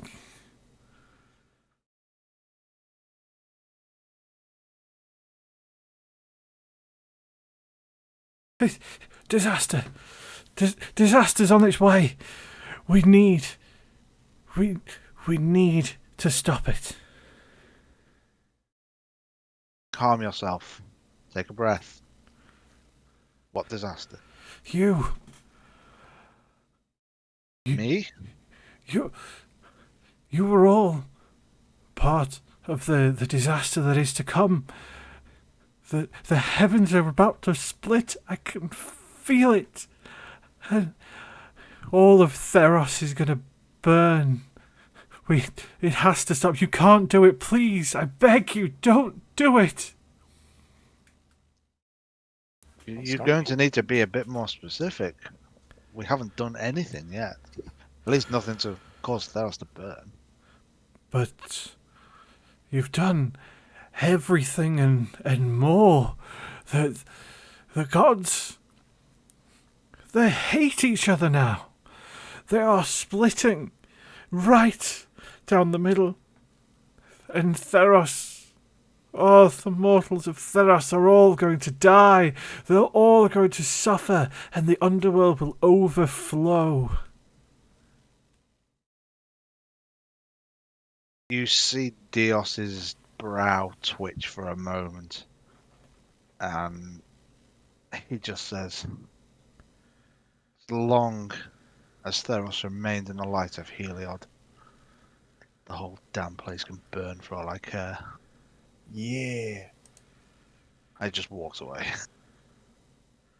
It falls to her knees and has her arms outstretched as she was leaning on you to sort of keep her upright. She does seem quite weak for a nymph. Does seem to be fading somewhat. No, you can't do this. You're all going to summon in the end. The end of the Age of Heroes. Step forward. Say, why should we protect those who exile and rebut us? The old age is dead, nymph. We're a new age. Guts is gonna push on one of the pillars to knock it down to underline Sogeg's point. Okay. You get a very nasty look from Dios. Make a strength check. Believe in you, Scots. You got Make this. a strength check. You've been training for this moment. Yeah, sure enough, down goes the pillar next to you as it also crumples and splits as it hits the ground, similar to the other fallen pillar. I roar at Scots. It was a nice pillar. They're weak, Dios. Their infighting makes them even weaker. Okay, Scott, I need a wisdom saving throw, please. Okay. 15 to beat. Away. Oh No. my. That's a big no. Dios is angry. The cat is mad. So yeah, you've not seen Dios this angry, especially not directed at you. And while yes, you very much believe that you're in the right, you kind of feel bad about upsetting your friend, and hope he doesn't come too much closer with those sharp claws and cleric bullshit. Try and sort of be a body block for as a in the way. A distance. But I will rebut to this. It's the age of the Archon, not the god. It's the No. age of slaughter. It is the age of heroes. And when the last heroes fall, and when the gods tear themselves apart, and when the Archons bind themselves in their own greed, there will be nothing but an age of ash and death. I'll teach you for following a bunch of pansies. Is Bennett salivating at this point, by the way? Just a quick glance. Is Bennett just like really happy about all this death? No, Bennett's not. Well, he doesn't look happy about it. He just in one ear out the other, just kind of vibing. Yeah. What spell can I throw at Zolk?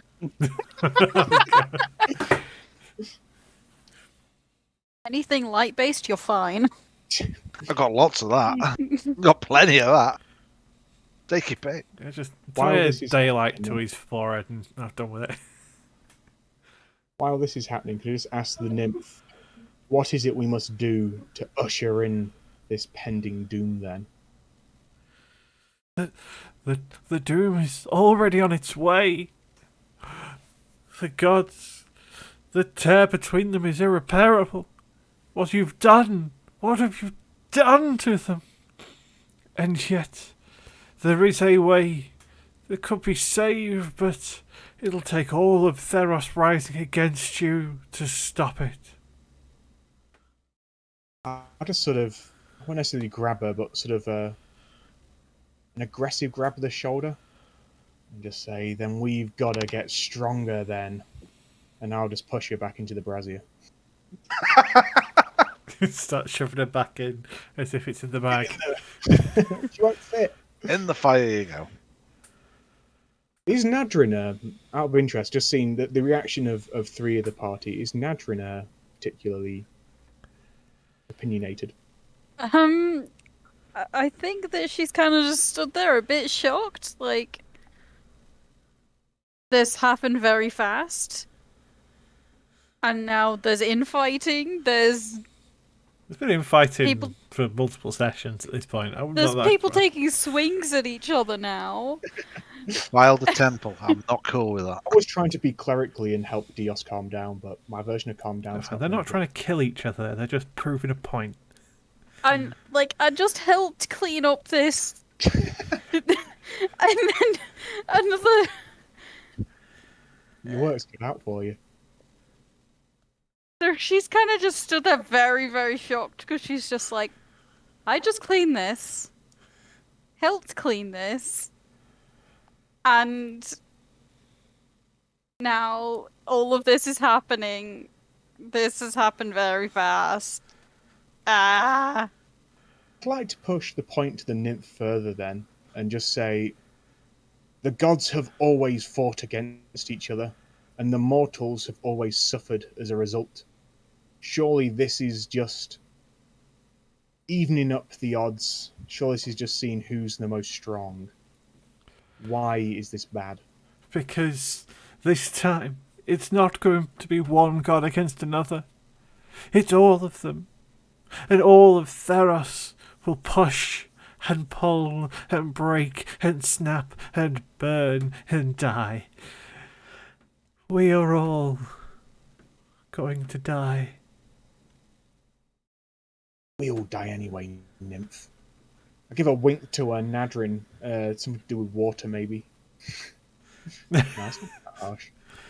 That'd be rude. What year do you think it is, nymph? This is a very old temple. It has been abandoned many eons. It is the waning days of the age of heroes. There are many heroes left because the gods don't want to share their power, and they hoard and they take and they fight and they demand, and then they sent you to go and force them to remain in power and strength while the rest of the world suffers, and in their greed we will all burn. I mean, you're already burning.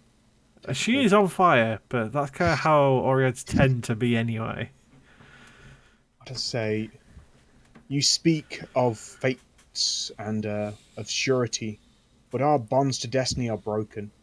Now take what power is given me, and I will ascend to my throne.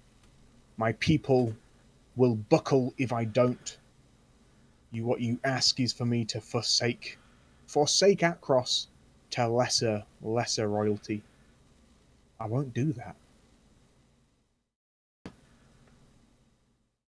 what's your bargaining chip? What are you going to give me if I stop? Everyone gets so angry.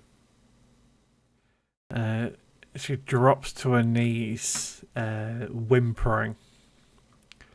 I just shout, I- coward, weakness. Am I right? So, would anyone else want to speak to the Oread that is preaching doom, and not only doom, but doom that you are actively bringing? And it steps forward and he asks, well, Bennett wants to know what can be done to stop this. You must stop.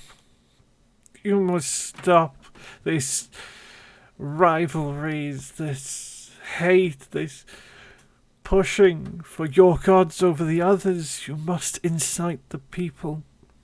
The wounds you've inflicted on the gods are already set.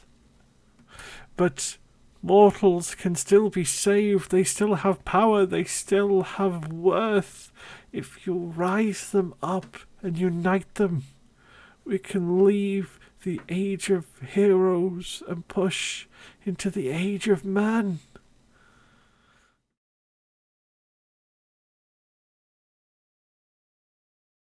Interesting.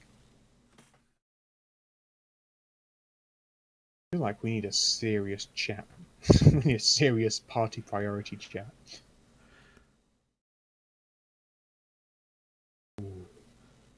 At this point, she's essentially turning into embers, sort of falling apart as her strength wanes. So unless anyone else has anything else they want to clear up with or at least ask the Oread that is screaming about death and the horrible things you are doing and have done and will do. The hints in what she said will do. Bennett also asks where is it that we need to go?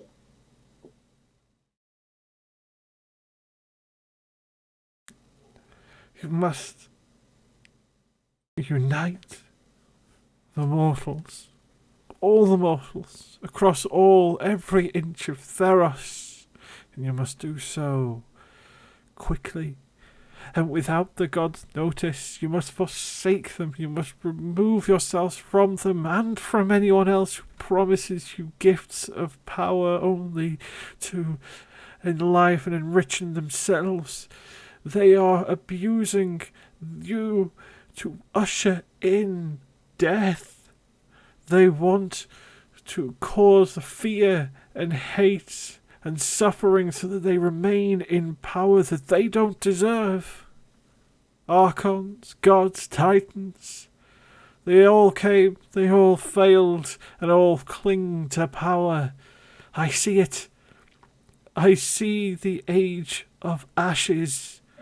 I see the age of mortals, and I see the age of heroes is dying. Less heroes means more power for us. I have a hypothetical question for the Oread. Sure. So, if the gods were to split and try to ruin Theros, if we got a boat and just left, would we be fine? No. Mainly because Theros is a flat world. It is a big old coin with on one side of the coin being the mortal world, on the underside being the underworld, and then the world between worlds in the middle, and then a big old river that surrounds the outside of it. If you keep sailing and keep sailing until you reach the edge of the world, you'll fall off it. It's not held up by elephants, is it? No. Okay. It is ever pushing higher and higher into the sky and all the other flat earth bullshit. It's actually on Katobla passes. There you go. Loads. Yeah. It's held aloft by a wish. Fair enough. I suppose we might actually need to do something about this then. Do we? Or do we let it burn, Zolk, and revel in the slaughter? And the cool powers we'll get. I'm inclined to prepare the Archons, but not the people. She says that the Archons are... I mean, it's not that I'm against the Archons, but I definitely get the vibe from Granny that if we restore her, things are going to burn. She was definitely a stompy Archon. We get the feeling that they are bound in their particular prisons for a reason. Yes. This was a prison for the Oriad. Make a religion check. Surprisingly, I'm not particularly good at those. Because for some reason that's a an intellect check. That is odd. I don't know why religion would be intelligence. But that's still more than enough. So now that you've got a lot more context for the area and have spoken to the Oriad, you get a feeling that this was a place of prophecy, that people would come up here and light the brazier and have their fortunes told, have a prophecy foretold to them, or sit and pray to the gods. As you said, most likely Heliod, Furforos, and Keranos. Well, I will partake in that. I'll just sit in front of the brazier, cross-legged, and meditate for a few moments. Ooh. The brazier is quite a gentle warmth. It is a surprisingly clear day, very few clouds this high up. And as much as the Oriad is screaming and weeping, it's surprisingly peaceful.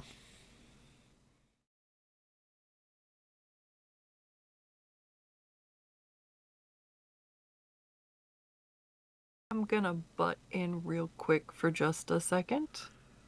I have to take off for some IRL issues I need to go take care of.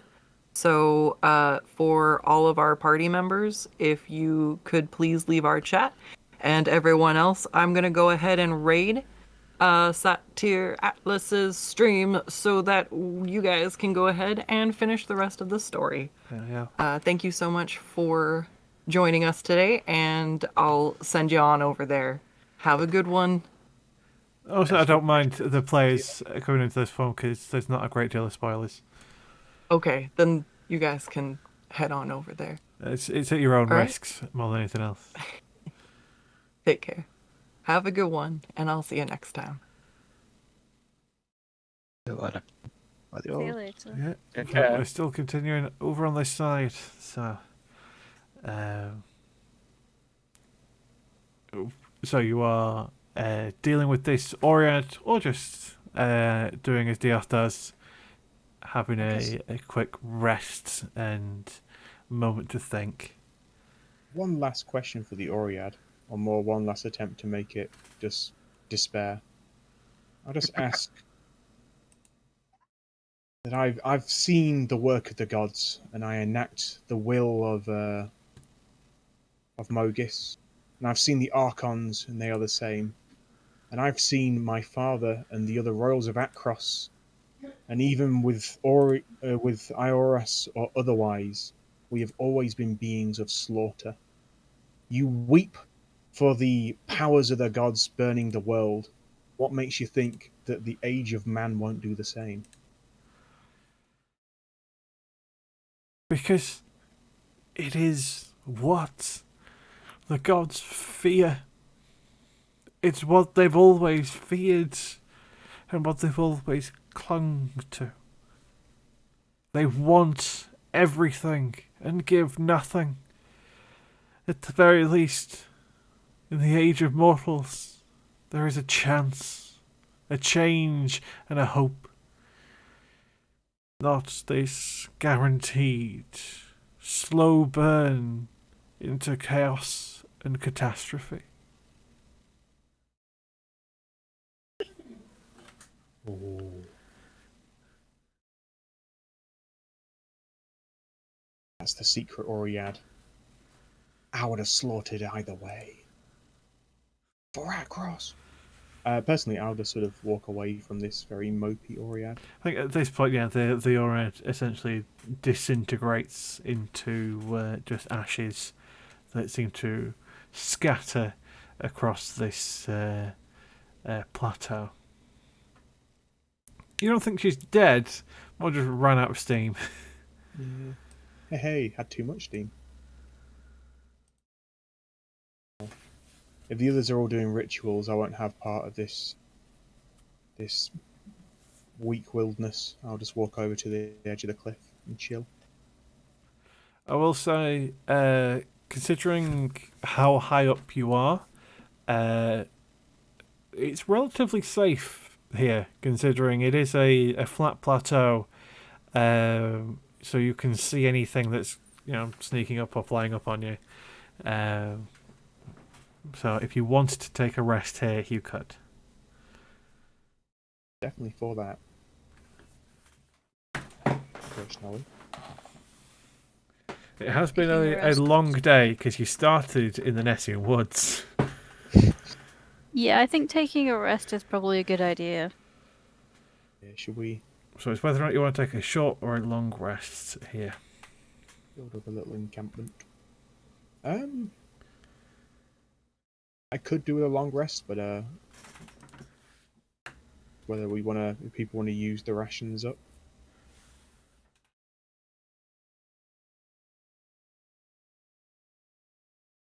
I definitely need a long rest. And let us. The fire is hot, and we have much to discuss. I think we should long rest. Okay. I do have a question. I soaked Neil in water earlier for an hour. Does that count Yes. until tomorrow? Yes. Okay. And also, because I know this is a big thing for Scott's getting her hag vehicle as a cauldron, you can fill that with water, so that you pretty much always have a bathtub at all times. Okay. You can soup. You can soup. Although you'd have to trust it not to start heating.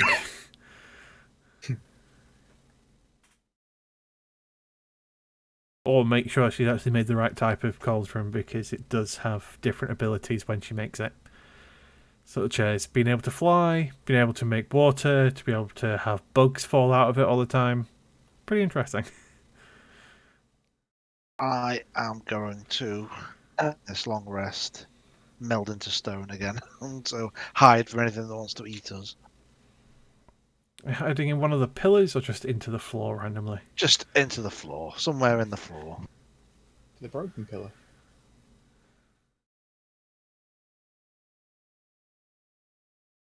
I guess it's going to ask the party generally. What are people's feelings on this impending doom? Do you still stick with your gods and archons, or do you want to rise up with the people?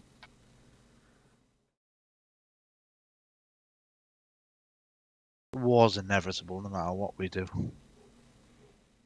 Not in agreement.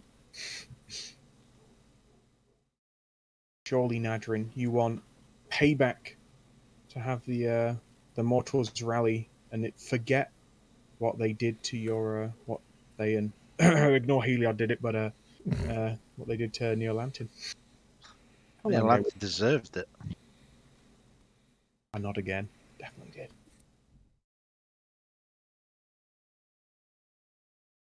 I don't know why they deserved it. They must have done for Heliod to smite them like that. I mean, I guess it's a question we can answer in due course, but we should mull over it. Sogeg's definitely going to get out his list of epithets and decide which one he wants Yes. next. If you Yeah, want to take and a short rest, you can switch out your epithets. Long rest. So, yeah, long rest. Is it 2 rations we have to use up for? So it's 2 rations for a long rest, yes. I have not been keeping track of this because I kept forgetting. So We've all done someone's this been first. cheating. Okay. 4, I believe now. I'm down to 3.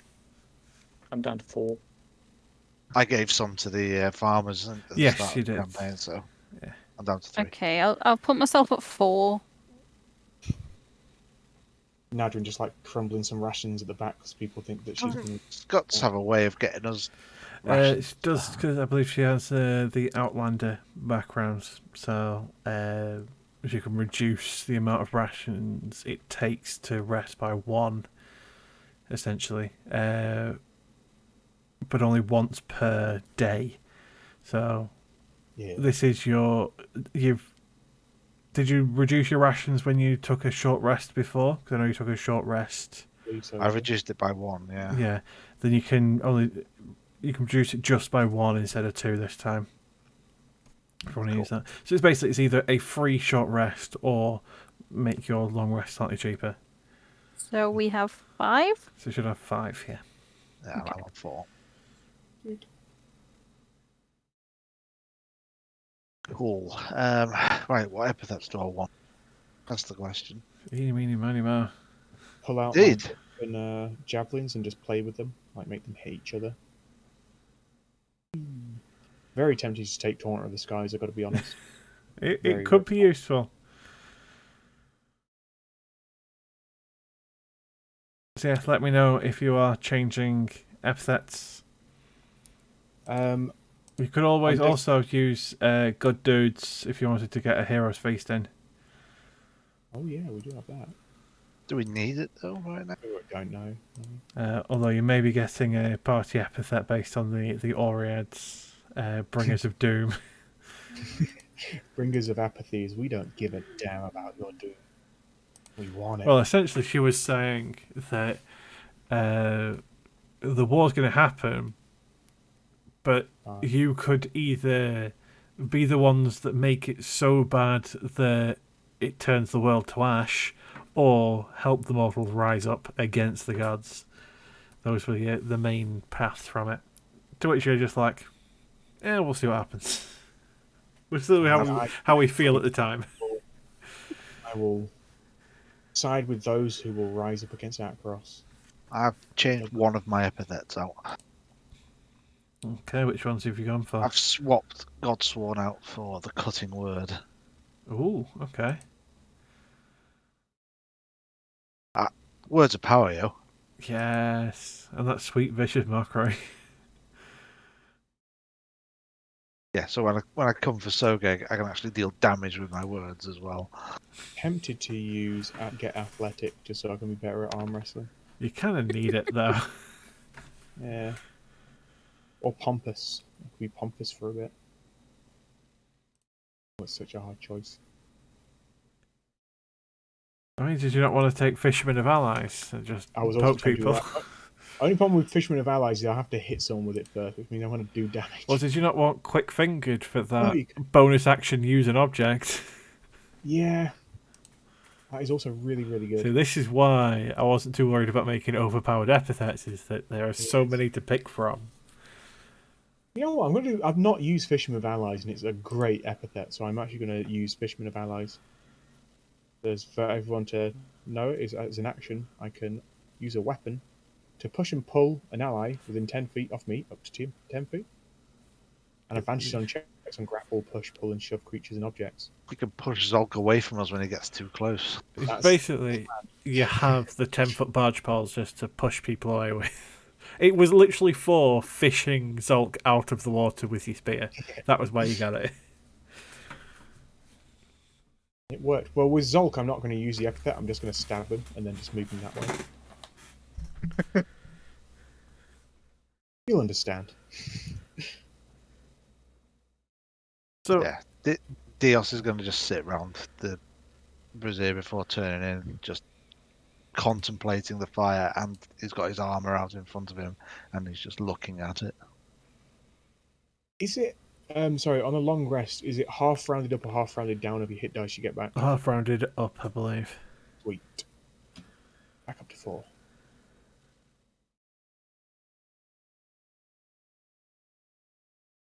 You just hear Sogeg giggling while he's hidden under his cloak, his night cloak.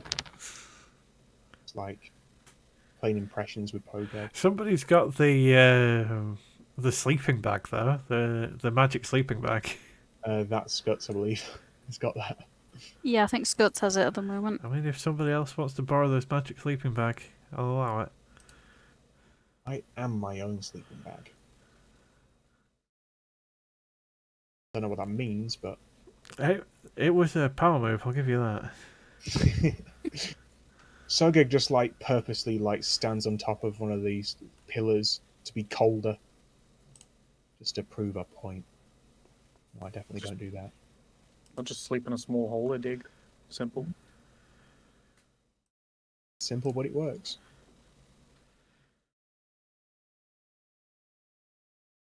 Neil doesn't need to go in the water because he's already had his bath for today. He's had his chance to breathe. Yeah. So he should be fine. He'll just lay down next to me. Okay. And I'll be near the fire-ish. Not too close. Yeah, unless there's anything you want to particularly do during your long rest. Any discussions you feel you need to have with the party as you sleep from fairly early. You can either get up before the sun rises or spend a couple extra hours to basically start leaving in the morning. I think we should set off before the sun rises and the birds come back. Bennett would like to know why Dios is so glum. Come talk to him then.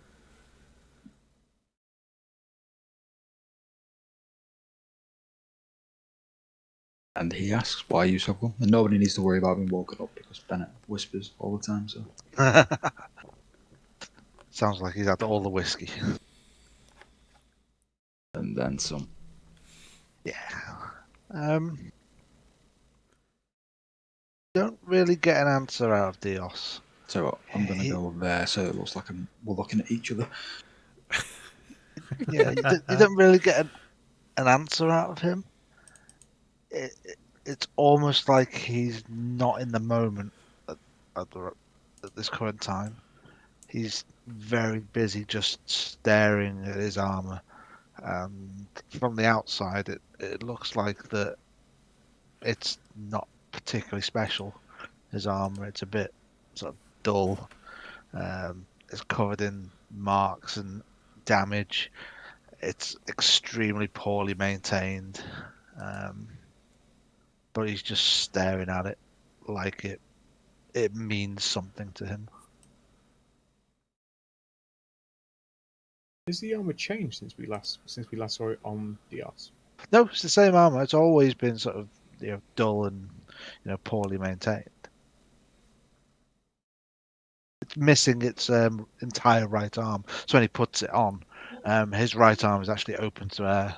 There's no armor on it. Dios failed. I mean, Helios still got clearly fine because he's stabbing me when I spend him. And obviously, Dios still looks like he's been in the wars, covered in scars. Some of them look extremely nasty.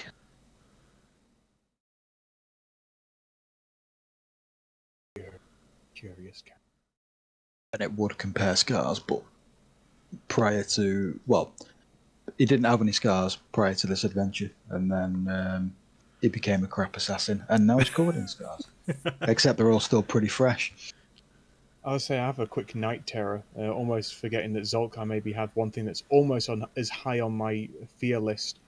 Seeing Bennett sort of almost revealing his legs again, I just like quickly grab his cloak. No one wants to see what's underneath there. Horrors. I think with Bennett being an assassin, he'd probably pick this up fairly quickly about Dios. Some of the scars and the wounds that he's got on him, judging by where they are and how nasty they look, Dios should not be alive. Oh. But he very much is. He's not undead. An undead would say. I mean, you can divine sense him if you want. I mean, you've spoken to undead before, and they don't tend to speak back all that often.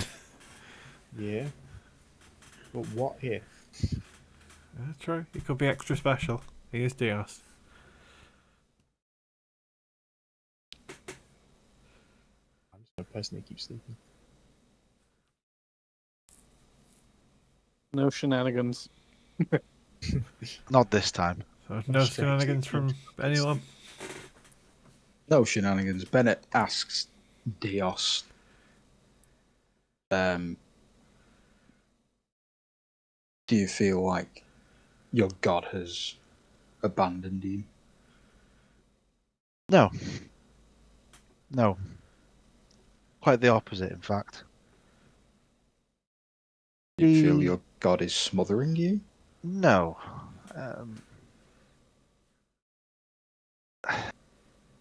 I was raised in the clergy. Religion and worship of Heliod is all I've ever known. And I'm sure, like you, the rest of you, your gods speak to you in various ways. I was raised to believe that Heliod was perfect and all-encompassing and perfect to a fault. And the tasks that he's been instructing me to do, I can only, in my belief, I can only think that he believes I'm capable of doing them. But several times now, I haven't been. And I'm starting to feel a little unworthy of his gaze.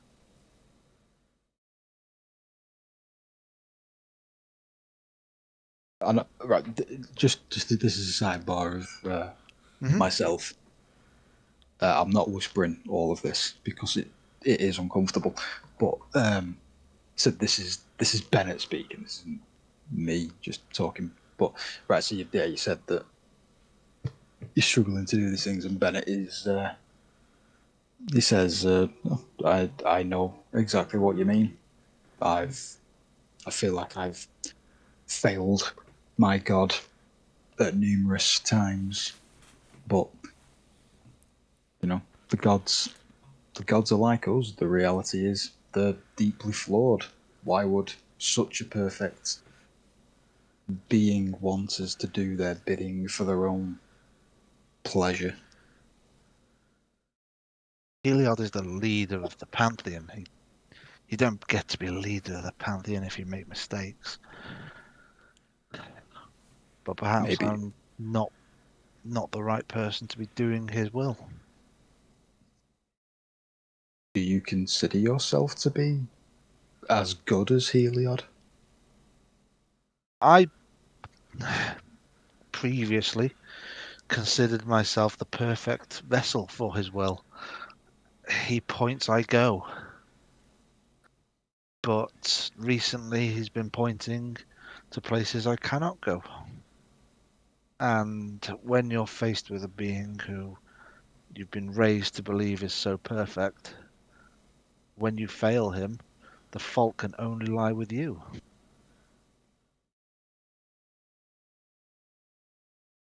Not necessarily. External factors can't be accounted for, they can't be predicted. I mean, look at these people we're with. They can be a bit erratic and they don't think things through. You get a chuckle from Diaz on that one. And he nods. I mean, Sogeg, the big galoot, you know, gotta love him, but he really needs to take it back a step and calm down. And Zolk needs to stop drinking everything. And Zolk just needs to stop. Just end. Scott's. I I get a bad vibe from Granny. Yeah. Yeah, me too. And I don't know mean- what I want to do about that. I mean, not that you've seen, but I mean, I've killed a lot of people. I mean, a lot of people, and even that shit freaked me out. Something unholy was going on in that cave.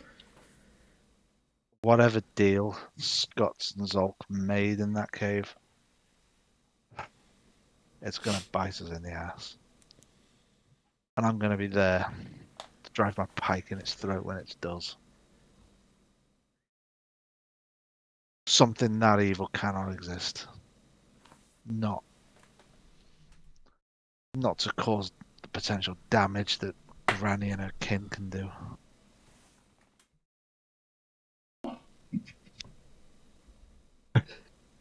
Didn't it come up in the chat?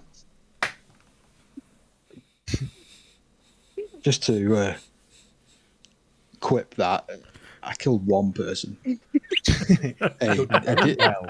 A defenseless dying person. I drove my dagger into the back of their head. And nobody could stop me. Literally the only kill you've got. One other.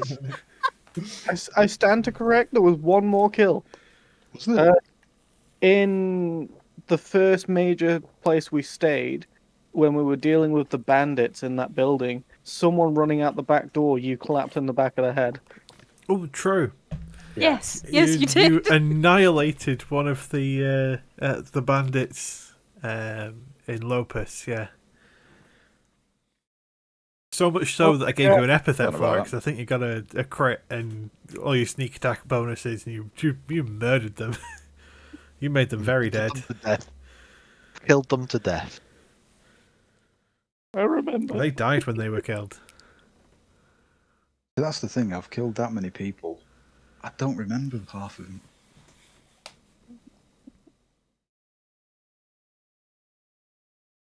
Have Accurate. Dios and Bennett quietened down at this point, or are you still sort of in conversation? I think we'd still be muttering gently, but it wouldn't be particularly loud. If you wanted to have a moment with someone, go ahead. I was just gonna essentially, you see like Sogeg look like he's sleeping, then a sort of strangely calm and unusually collected voice rings out as I just say, Dios, your weakness sickens me. Heliod asks of you, and you answer and give your loyalty. There can be no question. That is not for you to decide. That is for the gods to demand. My Go back to loyalty sleeping now. is not in question here.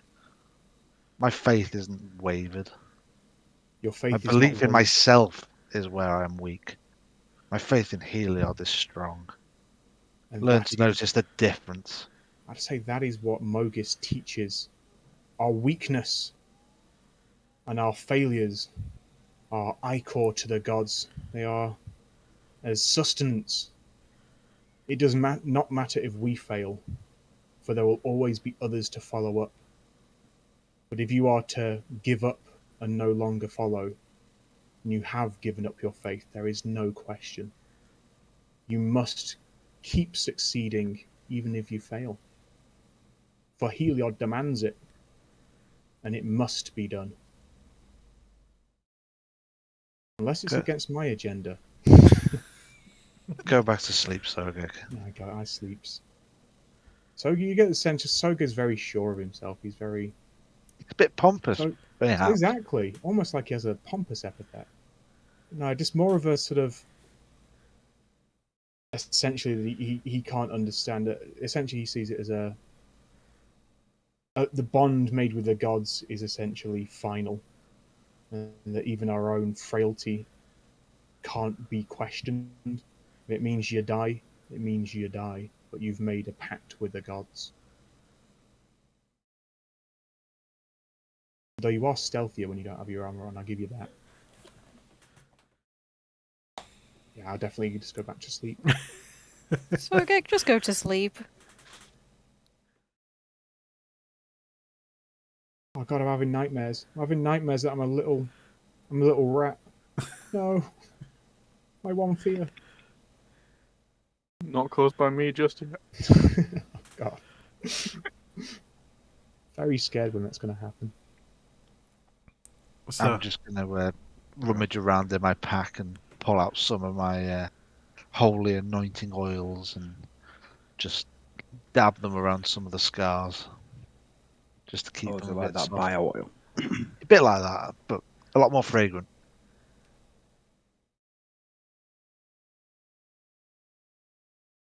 unless there's anything else you want to do during your long rest, what time did you want to wake for? So it's about 4 p.m. when you took the rest. So you can either try and get up in the middle of the night or wait for dawn. It's up to you. Always wait for dawn. I'm a I rat of feel the like night, just mate. before the crack of dawn. Just think, when we walk down the hill, we'll see the beautiful sunrise. And those birds are coming back. They are definitely coming back. I don't want to waste my nice long rest. Okay.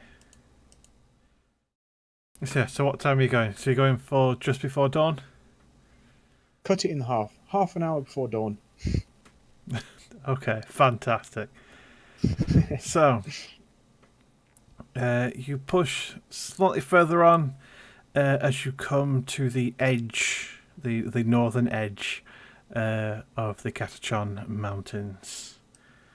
I'll move over to the next encounter. Oh, it's a big empty field. What could that mean? Oh. Do a pigeon call. Are there any pigeons around here? Are you doing a pigeon call? Oh no. Fuck it, yeah, go on then. Caw. So as you Not step very loud, but more just to see the nearby. down this sort of downward slope, and you can see the plains of Oreskos open up in front of you. Is it Pogeg making the call, or is it? Yeah. Okay.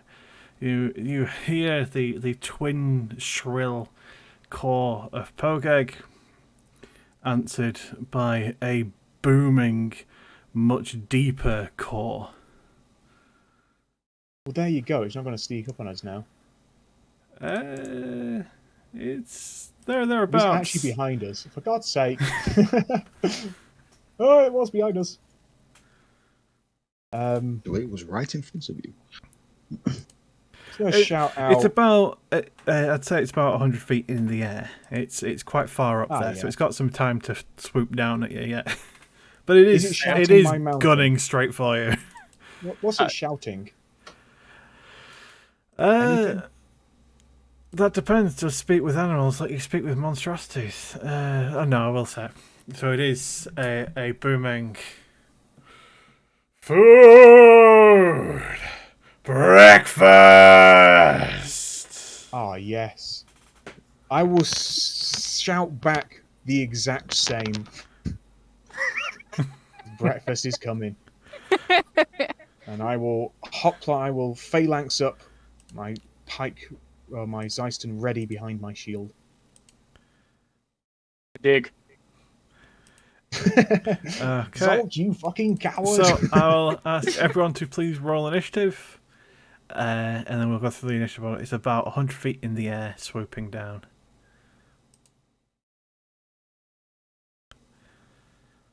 I think we've played D&D for so many years, and I've never used a rock. Really?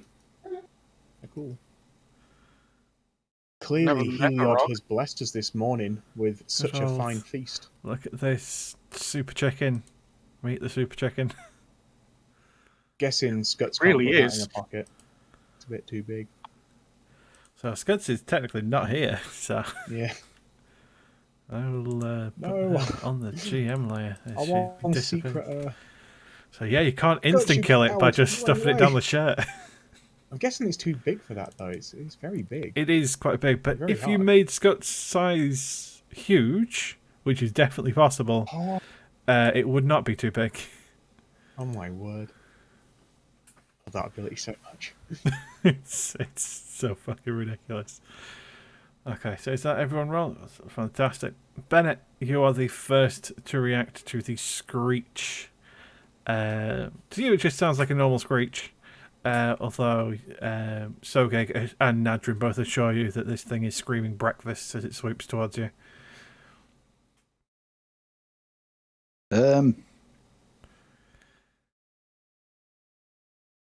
Is it literally screaming breakfast? Yes. Yes. I Yes, mean, it is. Translate it to you. it's screeching, but if you were able to magically speak with animals, you'd be able to translate it to breakfast. I mean, whether I could translate it or not, I think a giant bird swooping down towards me with its talons extended would be enough to certainly make me try and shoot it, I mean, which yeah. we all know I've not been very good at. So let's see what Believe happens. in you. So I Unless believe in it you. would Come on, be you at can do it. disadvantage because it is quite far away. It's over 100 feet away. Long shot. I was going to say, unless I've actually dug 15 feet, it'd be a disadvantage anyway.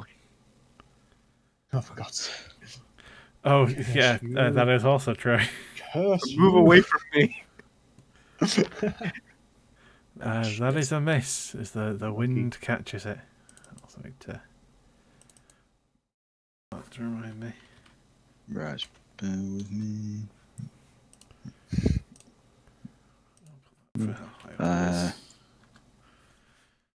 I moved there. just out of that 10-foot radius. Okay. Anything else? No, there's not really anything else I can do. Okay, Nadrin. I am going to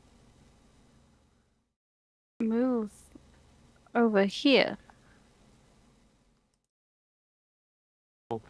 And I'm gonna magic missile again. The old faithful. You never have to roll a natural one if you never rolled to hit. Yeah. Gross. Yeah, solid 10 damage. That is, I'm sure it may have noticed it. It may not have. One or the other. And I will stay there. And how far away was it again? About 100 feet. Hey, yeah, Neil can't do shit. Okay, He may want to move, though. he's gonna move over to here. Rapid action. And if it... Probably not if. When it gets in range for Neil to spit at him, he'll do it. Okay.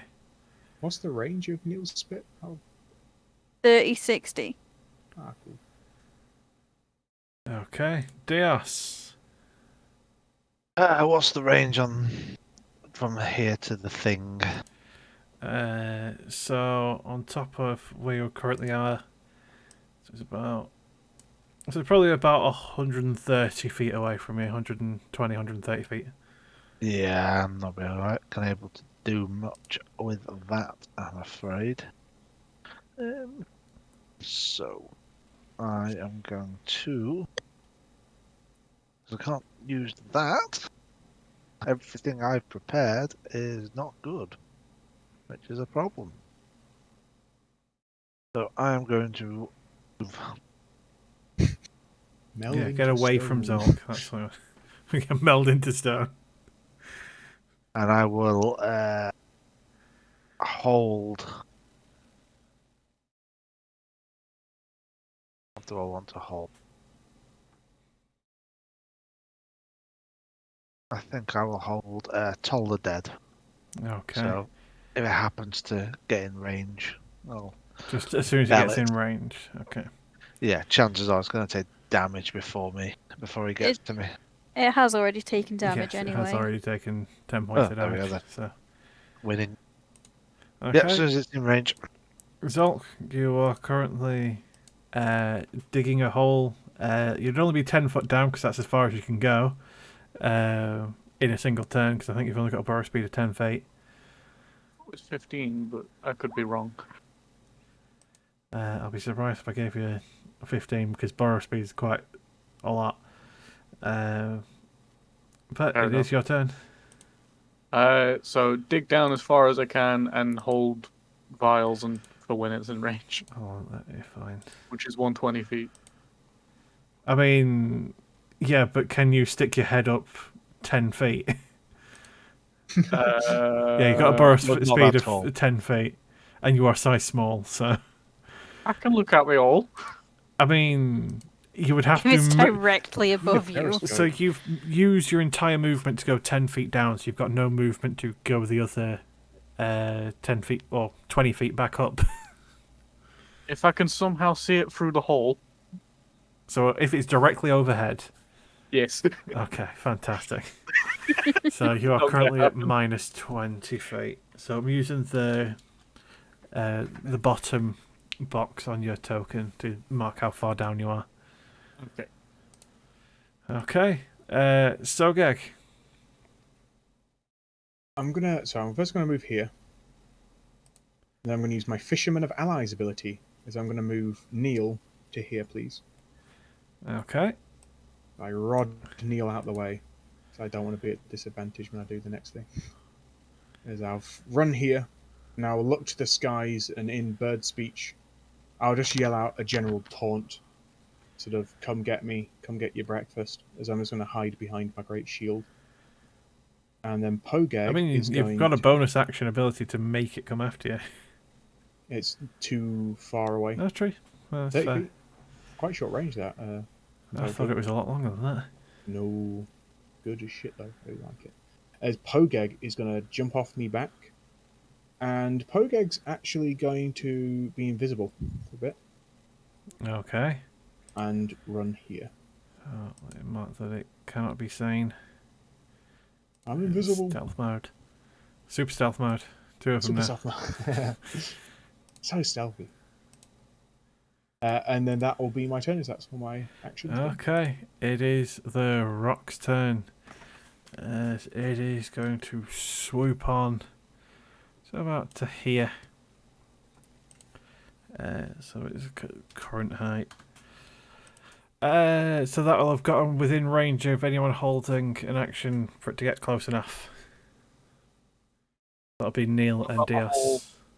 No, it's flown completely away from you. God damn it. Right. Curse this hole. I mean, you can make a nature check to get you an idea on how much you know about rocks, but It means I'm doing something. So Neil gets So to do his Neil- attack. and Dios. You get the feeling big bird like big food. Makes sense. Hmm. What do you want me to do? You're taller dead. Cool. So that's a miss from Neil. Come on, Neil being a Neil. passive. You can do better. It's so gag, he threw you off. That's what it is, yeah. True. I'm a bit shiny at the moment. You also Ooh, pulled him out ooh. of the way. And all the I'm radiant, but dead. That is a good roll. I didn't want to get eaten. it is. Holy shit. Okay. Take that 19 necrotic. 19 necrotic. I bong him with my bell. Ding dong. Back. So, Okay. Now it is actually the rock's turn, as it is going to attempt to grab Sogeg in its talons. A 21 to hit, that is a hit. 18 slashing, and you are grappled. Wait, just straight up grappled or is it a check? Straight up grappled is a check to get out of it. Okay. And then it's going to continue flying. So it's going to go to about to there, going up about 20 feet, with Sogeg still in its claws. Eee. So you're about 20 feet in the air. Be more like 10 feet in the air, because I am 10 feet big. True. Soga gets out his tape measure. Sure. He I'll measures to I'll the allow ground. it because it's It also reaches. you're at the bottom end of a gargantuan creature and you are also size large yourself. Sure, I'll let you drop perfect 10 feet off stabbing of how high up distance. it is. Perfect stabbing distance. Okay, Bennett. Right, Bennett is going to use his steady aim perk because I don't plan on moving. So that means I get to attack with advantage. Indeed, and you get your sneak attack on this. So I get my sneak attack bonus, providing I hit it though. Providing you Let's not hit forget it, that. which is not the easiest thing to do. Big bird. I'm sure you'll get it. Believe in you. Try to remember what restraint does as well. That sneak attack roll is actually the saddest thing I think I've seen so far. Really not very good, is it? It's a little wimpy, but you do hit it though, which is a nice change of pace. I don't know what's even worse though, is that since leveling up to level 5, my sneak attack is 3d6. Indeed, it is. You did roll 3d6. Not two ones, but you did roll 3d6. Tragedy. Roll 20 giveth and taketh away. And then taketh more, and then taketh more. Yeah, it's downhill now. That's it. I peaked too soon. So you've come down from the mountains. That's what it is. Nadrin. I am going to use Enlarge Reduce Oh, on Sogeg. okay. Oh, Make him too heavy to carry. lordy. I will enlarge. Me big. Okay. So, big boy gets bigger. Brrr. Do you want to paste into the chat the extra bonuses he gets from your specific enlarge? I am just going to go get it now. Feel like a god. I feel like everyone's an ant now. This is too much power for a mortal to have. If you want me to, I can also send it to you Ooh. as a DM as well. Yeah, alright, cool. Yeah, we've got it on. Okay. Just so that it's there. You can pin it or whatever. Look at that, more reach. Pretty handy. Oh my word. Yes. Yes. Not very useful at the moment, but Well, I mean, you're attacking at disadvantage because you're restrained, but well, you think are I would adding in hit an things, extra damage dice or whatever your This rock is type getting thing is. paralyzed on top of me, and So- that is how I will die. It'll be a glorious death. It would be cool. And then Nadra is concentrating. I sent it to you as a DM on Discord as Ah, well. cool. Yes. I will move back a little bit. Yeah, I'll stay there. And Neil is going to toddle up a little bit. And he's going to... That's my character sheet. He is going to Guiding Spittle again. Come on. A 14 is going to miss. You're so bad at this, Neil. Come on. I know it's Sogeg's fault, but come on. He's good at all the other things. He helps. He doesn't hurt very well. This Put is Neil helping. In the perfect spitting distance. I put Neil. That is the best spot for spitting. I measured it. The perfect spitting spot. Anything else? No, he can happily stay there. So that's us done. Dios. Second verse, same as the first. You can ring my bell, ring my bell. Not as exciting as last time. No, but still.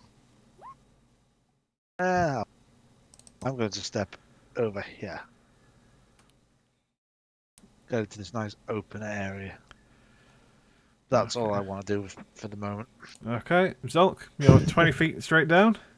Yeah, I want to climb back out my hole. Okay, so you can move 10 feet. No bonus to the fact that it's already dug. So you're having to move 20 feet to get out of it, and then you've got the rest of your movement.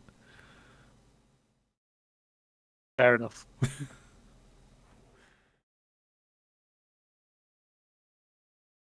Doing rat things. At least I was safe from being picked off So first. you've still got a little bit of movement left. You've got have you got 25 or 30 movement speed? 30. So you've got 10 feet of movement. Yeah. That's it. Get close to everybody else.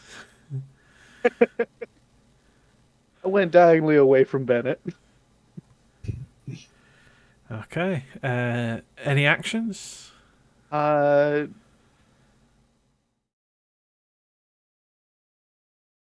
Vials have more range than bells. Does Zolk know which one is the actual rock and which one's me? Surprisingly enough, yes, he does, because both of those hit. God.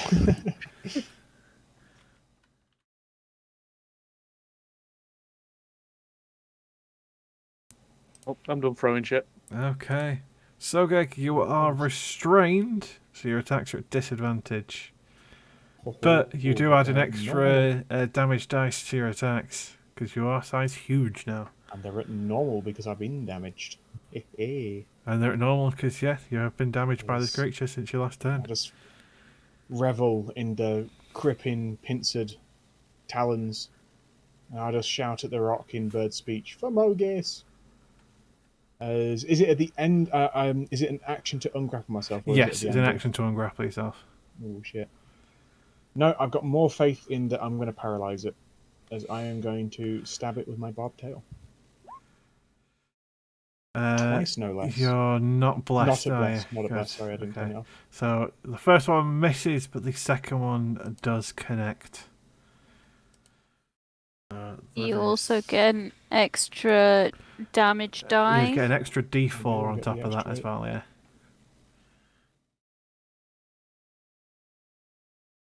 Oh yeah, sorry, yeah. Sorry. Do you get dueling style on top of this? I'm trying to remember what dueling. It's any melee. Yeah, I Dueling thought style is so. just melee. It's not bad, not bad. Cheeky. And Cheeky little bit of damage, and then it needs to make a con save. Does. Let's hope it's actually got a usable con, which it does. Damn it. Should have just done the escape. But what can you do? Hey, you never know. Just keep making it fit. It'll have to roll a natural one eventually. What's its con modifier? +9. What the fuck is this thing? It's a rock, a giant bird. +9.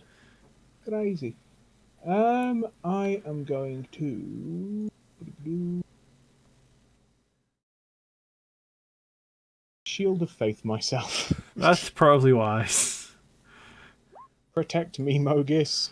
Protect it is me. concentration, but it means that you're Well, you gotta hit much, me much first. harder to hit. Yes. What And about then Pogeg. Pogles? Pogeg's going to try and confuse. It comes out of stealth. And actually, Pogeg could have been protected before. That doesn't matter. Pogeg is going to attempt to taunt the rock. I'm going to mimic the voice of Sogeg out of its vision and try and make it think that actually Sogeg's on the ground and it should wheel around and try and grab me. Okay. Make a deception check. Come get me. This is at +5 to this. It's not an advantage, thankfully. It's not, no. Because what the fuck? 17. Okay, I'll keep that in mind. Anything else? No, I'll be using Well, it's its turn as it screeches out in response to Pogeg's deception. Breakfast! As it just shoots straight into the air as fast as it can. Oh, it is a nice 140 feet in the air, which would mean, Sogek, you're 130 feet in the air. Cool. It's awkward. And from there, it will have a cheeky squeeze of its talons. As you're already in the, as you're restrained by them, it's an advantage. So, okay, that's not good. This is how I got one shot by a bird. Holy shit! So that's 12, 24.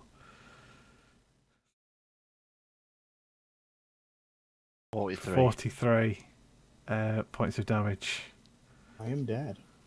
as you are Wow. unconscious. Uh-oh. The bird got its breakfast. I'll never get to haunt his dreams until we save him. Okay. Bennett.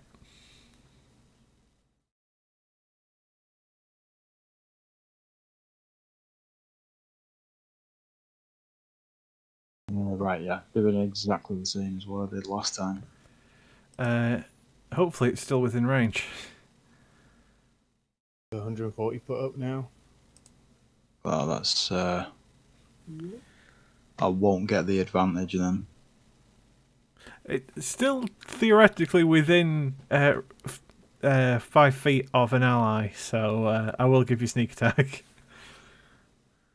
Yeah, keep the sneak attack up now. But you would need to aim to be able to attack it normally, otherwise you'd be at disadvantage from how far away it is, yeah. Yeah, that's what I'm doing. So I'm staying on the one spot this time. Yeah, okay. There it is. Whoa. That's what Yeah, you that's see. what happens sometime. Okay, so Very that's an extra 18 to your sneak attack. So that's 21 sneak. 31 so- sneak.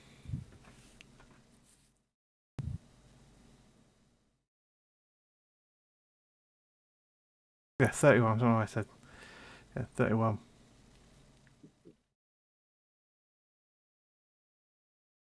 So 42. Solid hit. Big damage. As you see your arrow fly true and catch it just under its eye. Not enough to pierce straight into its brain, but definitely enough to cause some very heavy bleeding in a place where it's not got protective feathers.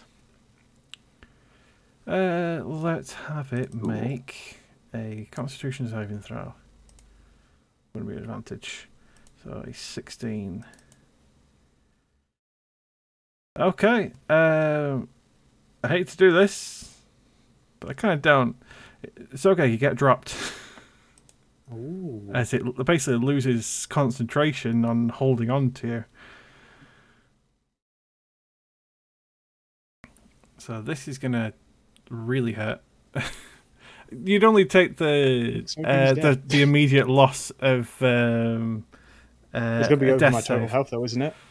It's going to be a one shot. Oh, let's find out. As that's going to be 13 d6. Ouch. 40. Oh, So thank no, it's not. God. As you slam into the ground and lose a death save. Does that count as a melee attack or a ranged? Is that one or two death saves?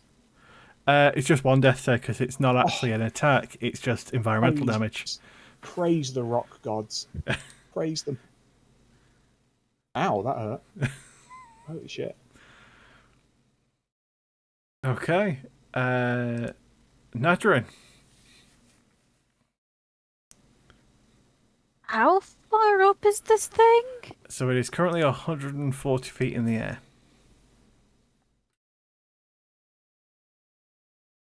Don't think I've got that much to actually reach it. I mean, you double most of your ranged attacks because of Spell Sniper.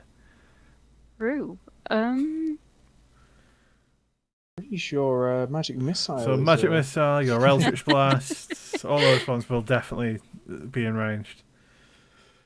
Is anything that would be forcing it to make a saving throw that you probably wouldn't be in range of? Because Spell Sniper doesn't affect those. Okay. I think we're gonna go good old magic missile again. If in doubt, Just you never have to roll a crit if you never roll. I will cast it at... yeah, let's keep casting it at first level. So that's 3, right? That is 3. Roll.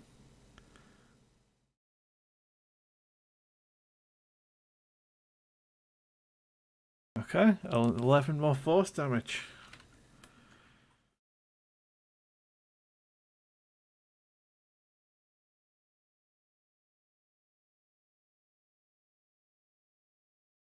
Anything else, Nadrin?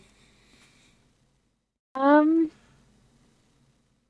move a little bit. Not much else I can do. Neil, I don't think can do anything at this range. He can go and try and stop Zergak from dying. Can he? I mean, okay, go and at least be there to comfort him as he dies. You eat me, Neil, so help me God. Almost wanted to take the healer Stop up of it. it as well.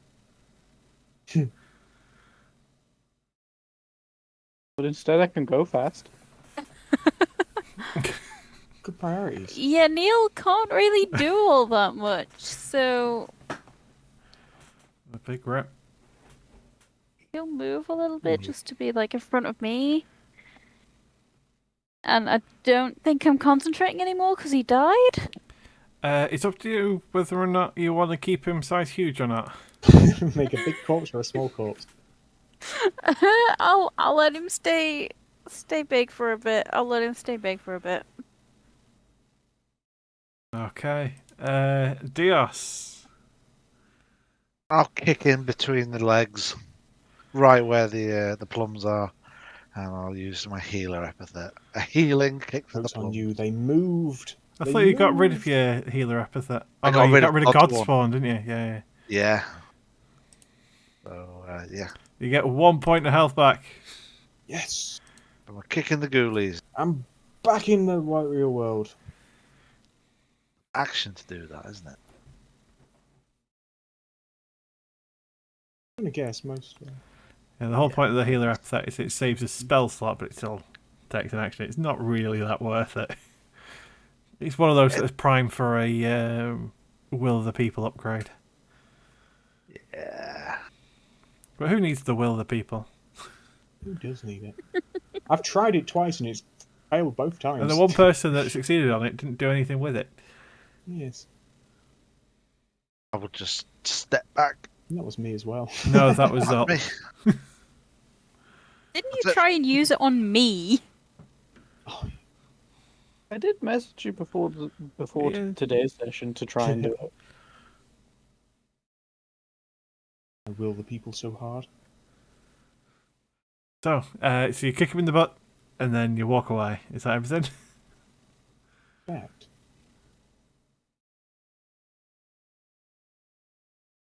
All right. Up to no failures. Zolk. Well, I can't heal Sogeg, and the bird's out of range. Prep an action. Or I could dig. Or you can It dig. helped the first time. Why not run underneath where it is, then dig down, then you're set. You're set. You can hit it that time. Yeah, you better hope he doesn't have reach. 15-foot reach. It tells me it might. I'll just hold a cantrip, thanks. within What's the trigger for the counter as soon as it gets in range? Lower than 120 feet. Okay. Sogek, you're awake, no longer in the Dropping sky. a step. Not even caring. Sergej just phalanxes up again, hides behind his shield, and I will prep a thrust of my Zeiston when it gets within 15 feet. Oh no, it'll be more than that because I'm size big Yeah, boy now. it'll be 20 feet. 20 feet. Ho-ho. And I am going to use my bonus action to use my Wrathful Smite. Oh, okay. For So my next that's attack. just sitting A very on top low of it. roll. That was a very low roll. But we'll take it. Anything from Pogek? Pogeg is also going to do something. So Pogeg's going to run over here. And so actually, I need to double check that he's enough range. Oh, easily enough. Runs behind Sogeg. Okay, and Pogeg pats Sogeg on the back, I think, and will use something nice that will either heal me or make me there's no point healing because I don't think I'm going to do too much damage. I'm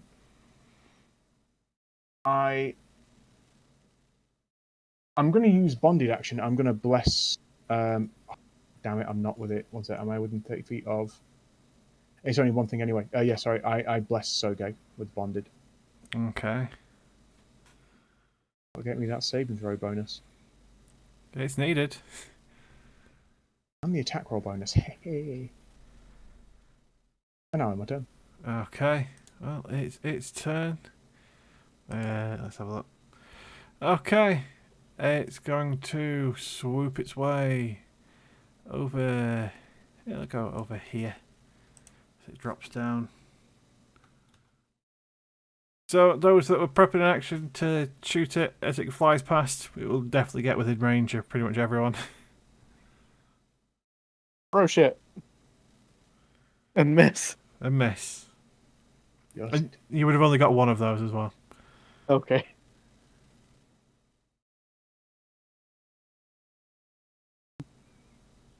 So, I believe, Sogek, you were holding a stab. Did you actually get close enough? It would have done, yes.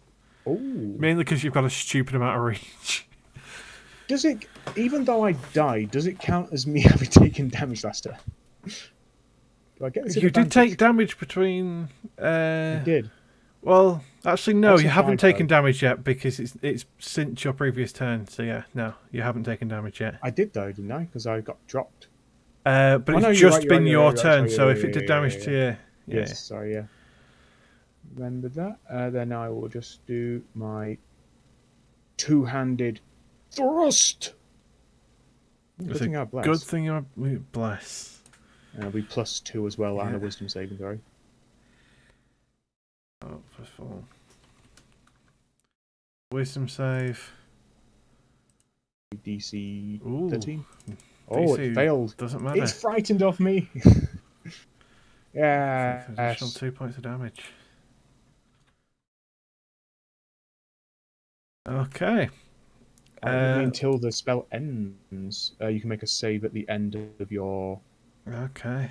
As an action, no, as an action, you have to do it to save. Well, it's going to try and do what it did to Sogek, but on Zolk this time. VME. A 20 to hit, doing 23 slashing damage. That might hit, yes. As you are How currently. How close is Zolk to me? I will use up one of my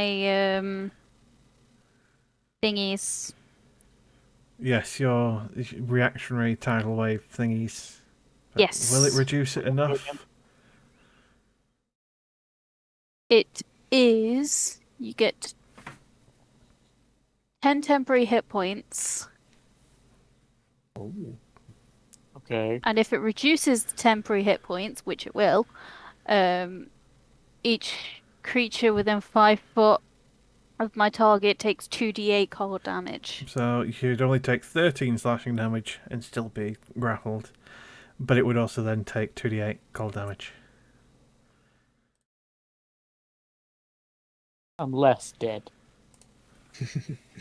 Yeah, well, let's see if you can survive it falling out of the sky. No. I think your terminal velocity, you'll hit it. I think you're going to be like a cat. You'll be fine. As it is then going to fly up what little left it has of its movement speed. How high up is it? It's 20 feet off the ground. Ho ho ho. Late to hellish rebuke it. It is not too late to hellish rebuke it, but you've already used your reaction to when you threw the venomous vials at it. That's your reaction to hold an action.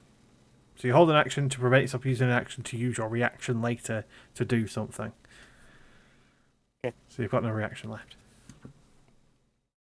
But good thought. Bennett. The big bird is currently eating the rat. You're not sure how you feel about it. I go for big things. I'm not a meal. I'm a deviled egg. You're just a snack. Right. Playing the from the same playbook as last turn. So steady it would aim. be an advantage this time because it's nice and close. Yeah. Get him out of his misery. You could always shoot off, put him out of his misery. Yeah.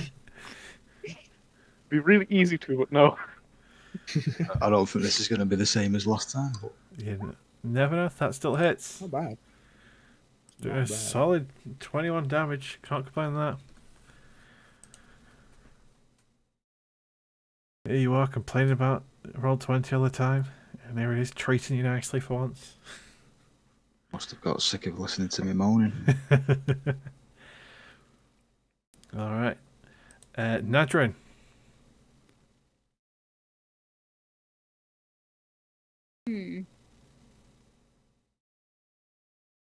I am going to Eldritch Blast it. Oh, you're not Yeah, going I'm magic changing missile. it up a bit. Wow. Eldritch Blast is infinitely better than Magic Missile. Cue the misses. You wouldn't have been I at Don't know why advantage. it's an advantage. That is a sweet natural one, but you do get to fire it again, and that one does hit. A decent roll. That one hit probably did more than Magic Missile. I put mean, together. it was about the same damage as magic missile. Yeah. Two It did less than last 11 time, on though. Magic Missile. And it didn't cost a spell slot.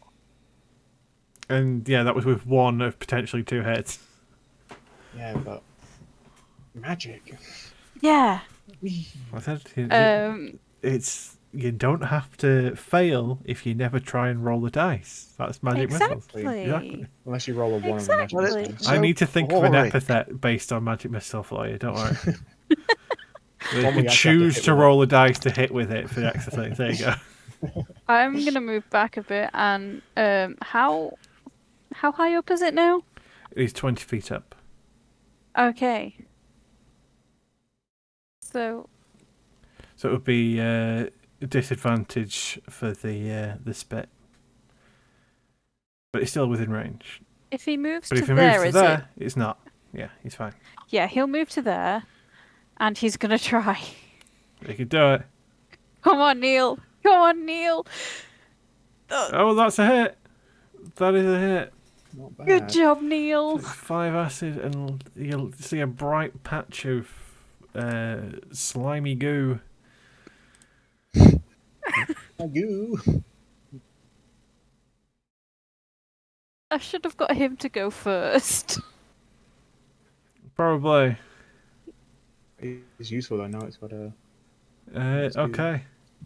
Dios. Seeing that we now have a disco rock.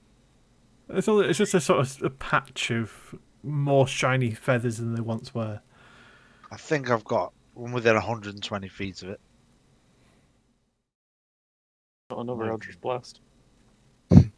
I will throw Scorching Ray at it, Okay. which is 120 feet range. And now, because it's a disco rock, advantage on all three. Super magic missile. Don't know why I didn't roll there, to be honest. I don't know why I didn't roll that. One moment, I will sort this out. Try that. Yep, there we go. There we go. Two more. Like I said, you roll individually for each one, don't you? Shoo. Okay. That's pretty good. Those Looks are some like good it's rolls. a superior version of Magic Missile. Magic Yes, missile. yes, it is. That's an Well, epithet it's idea cleric. right there. Magic missile turns into Scorching Ray. The Scorching Ray is a first level spell, isn't it? Second. Second level spell. Okay. Oh, so there you go. Maybe it's not as good. Oh.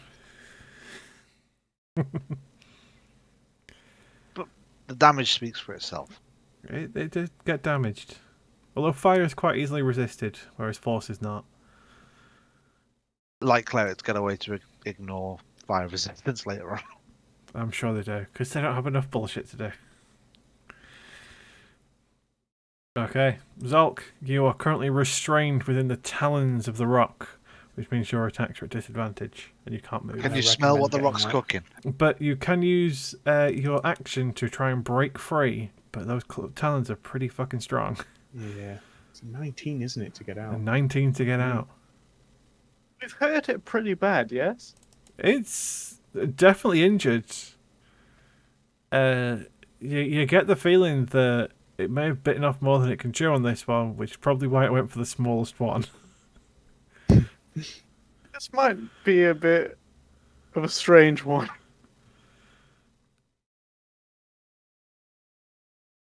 I'm gonna put it to sleep. I knew you were going to cast sleep somehow. Not need a quite. lot more you than need that. a lot more than that. Yes, but that was mainly because you rolled pretty shit, to be honest. Yeah. Unfortunate. I'll tell you now.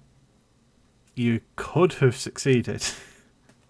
If you'd rolled pretty high, you could have succeeded. Well, shit. Just do better. That's the go-to answer. Do more, be better.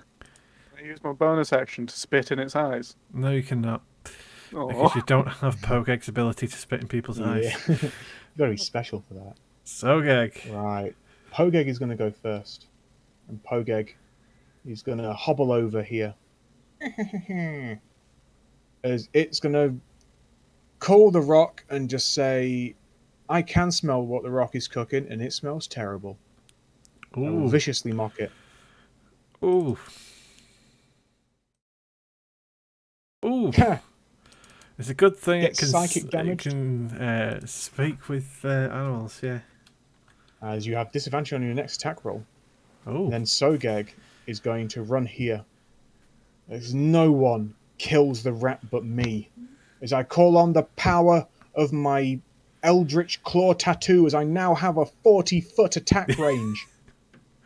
Well, I stab it with my great spear. no, You're gonna it would it. Yeah, would it not be 50? Oh, sorry, 50 even. Yeah, you're right. With my spear of death, I could actually just, I could spear, I could Fisherman of Allies. Have you No, got it that's active? too sure. That's too sure of a thing. No. As I'm going to Zeist in So, it there twice. you go. This is what I we don't like want to to say. fall.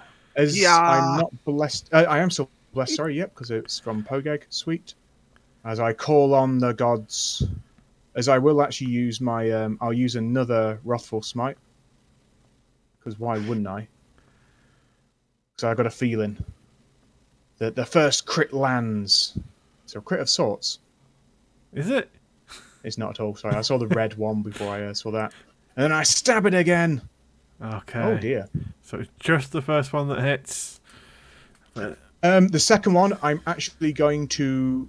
Actually, no, I don't think that's enough to kill it. Not to meta game, but I think I'd need 30 damage. God damn You it. know what? You know what? Because I would have done it because I felt like it was been close. So I won't metagame it. I will actually use my guided strike on that second one to give it plus 10 to roll to the Okay. roll. And with the second one, I will use one set. Is no, smite's not a bonus. Smite's not a bonus. Oh, Action, is it? you could So- just declare a smite. You can declare it after Yep. you hit as well. And then I will smite on the second one. Papang! So as you leap forward, your tattoos extending your claws outwards and thrust the Zeiston home straight through the rock. As it Anzulk fall pretty fast towards the ground. Thankfully, he's only 20 feet in the air, so it's not the end of the world. But he does take another 7 points of bludgeoning damage as he hits the ground. This is what feared me is when the rock lands on you is how much damage that does. Yeah, you are still very much trapped within the rock. So I hope you're Oh. looking forward to trying to get yourself out of there. Pogeg will eat your weight food to you. No. I mean, cutting myself out Oh. could also be part of harvesting its talons, which I intend to do. You can certainly try. So I want to take this moment to dedicate this kill to the big man in the sky. This one's for you, Mogis. Okay. Thank you for When my... isn't it? Can So- I attempt something?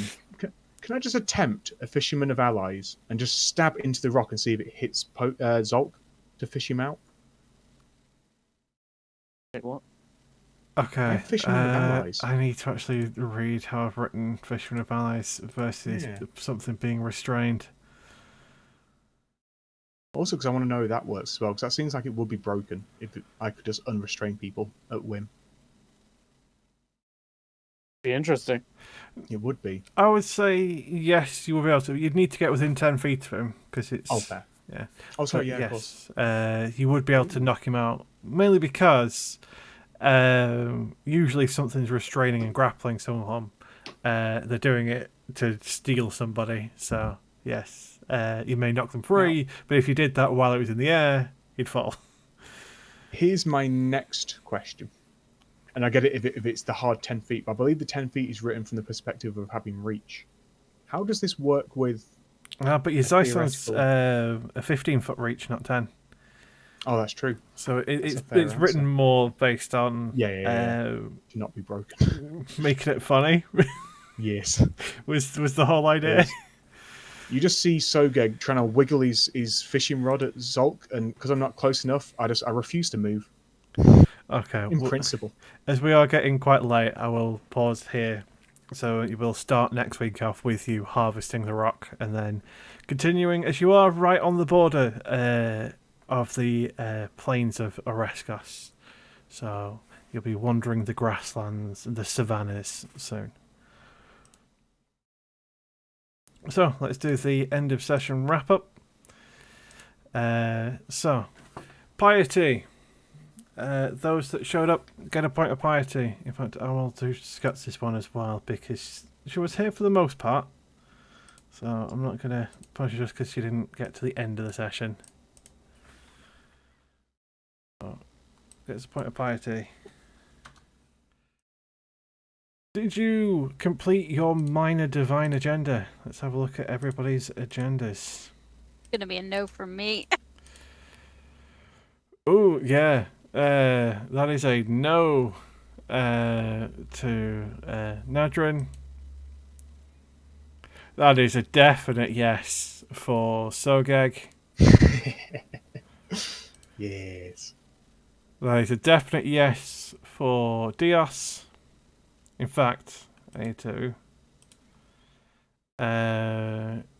give this to Dios as he is on your next ordeal. Uh-oh. Already? Yeah, mainly because he doubles all his Double piety and is fucking awesome. It's almost the entirety of his character, so yeah. Good stuff.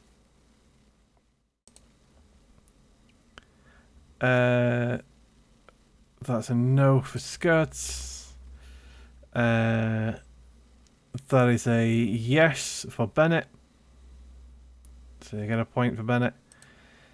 And that is a point for Zolk. So with Be the like- second ordeal, what's my piety ceiling? It would be 50. I was already above that. I'd assume so. So basically, it pauses wherever it currently is. So I have to go all the way back down to 54. Got it. I feel Stuck like at using the 30 arm now. wrestle was cheating on mine, but it works. Not really. It was good roleplay. Is what that is. Alright. To be honest, at 50, you already have all of the bonuses from piety. There's no point in really getting more piety than 50. Yeah, but it's that sweet extra percentage points for. Yeah, there's divine also that as intervention. well. You can complete this ordeal within 7 days, and it won't affect you that much. Did you expand your god's influence in the world in a concrete way? I'm going to say no for pretty much everyone. Same with diminishing the influence of rival gods. And there were no divine intervention attempts. I'm not allowed to make any attempts. You've got your holy restraining order for a couple more days. 6 more days. Too much lasers. Yeah. Did you attend the session and get a point of story? Did you overcome a great challenge using violent and non-violent means? You killed a rock, which I'll let you know now is a CR11 creature.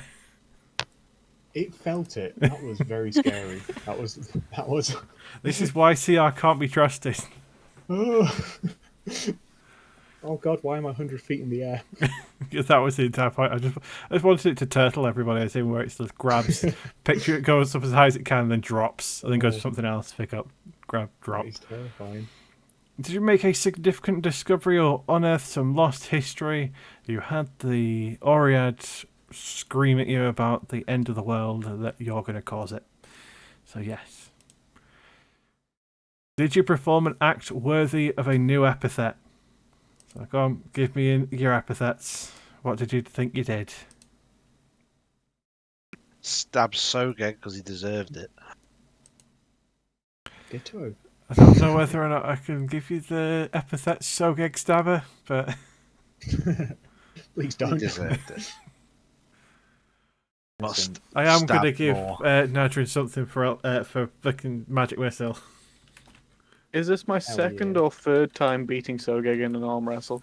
don't think it counts at this point. Are you sure? It's be fair, quite a bit. I feel like it's getting close to me getting a curse epithet of being just enslaved to Zolt's whim. Oh no! What I might actually do as a cursed one is, whenever someone challenges you to an arm wrestle, if you lose it, you're under the effects of the Gaius spell until you complete Oh what they my ask you God. to do. Oh my god.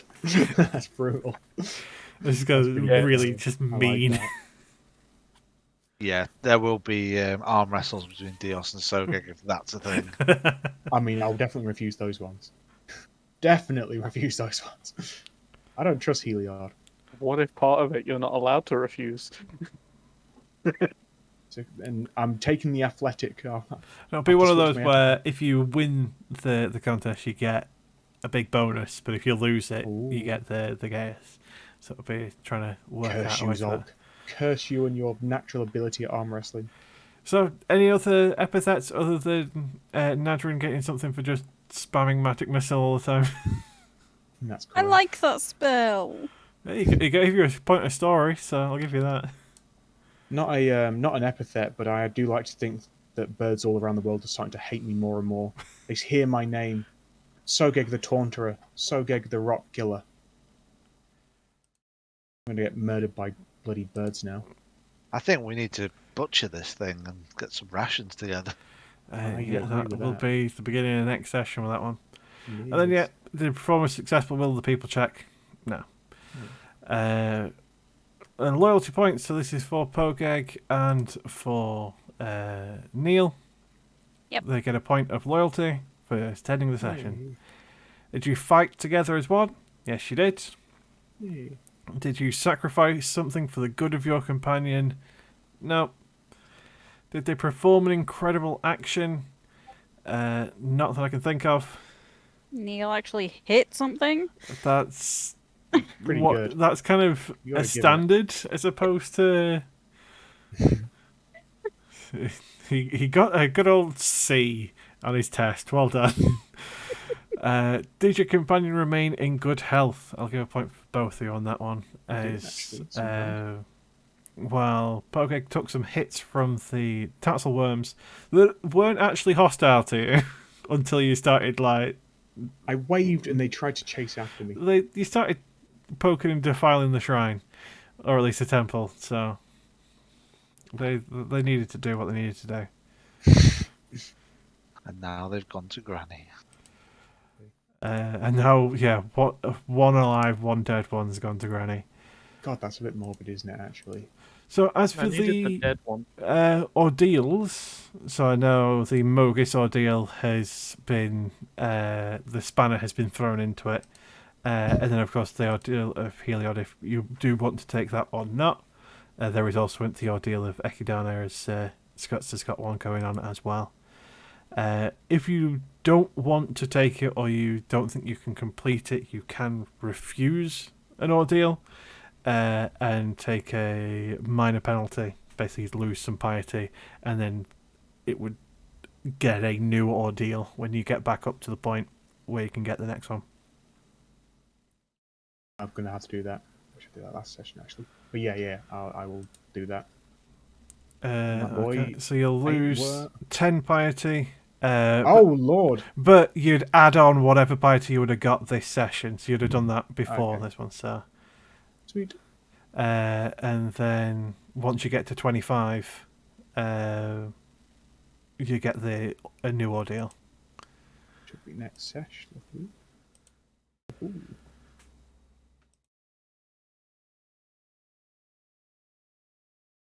Okay, so hopefully that was a fun one. It was. Had some interesting moments. I got to say Hecatoncheires quite a few times, which is I love that name. The 100-handed ones. I just love the official name. Where I got to improvise babbling some prophecy of doom at you because that wasn't what she was there to do. It just is what happened. Oh. Because it made sense at the time. And then Fair we enough. realised that rocks are pushovers, so I need to throw 3 of them at you next time. Yeah. Oh. So, thank you to everyone for playing. Thank you to everyone at home for watching. We will be back next week, next Thursday, at 7:30 GMT, for the next session where you'll be exploring the savannas of Oreskos and wandering those lands, seeing where they take you. If you want to catch up on any of the VODs, they are uploaded to our YouTube channel, so mine or Scott's YouTube channels, which you can find in the descriptions of our Twitch streams. So yeah, until then, thank you everybody, and I will see you all next time.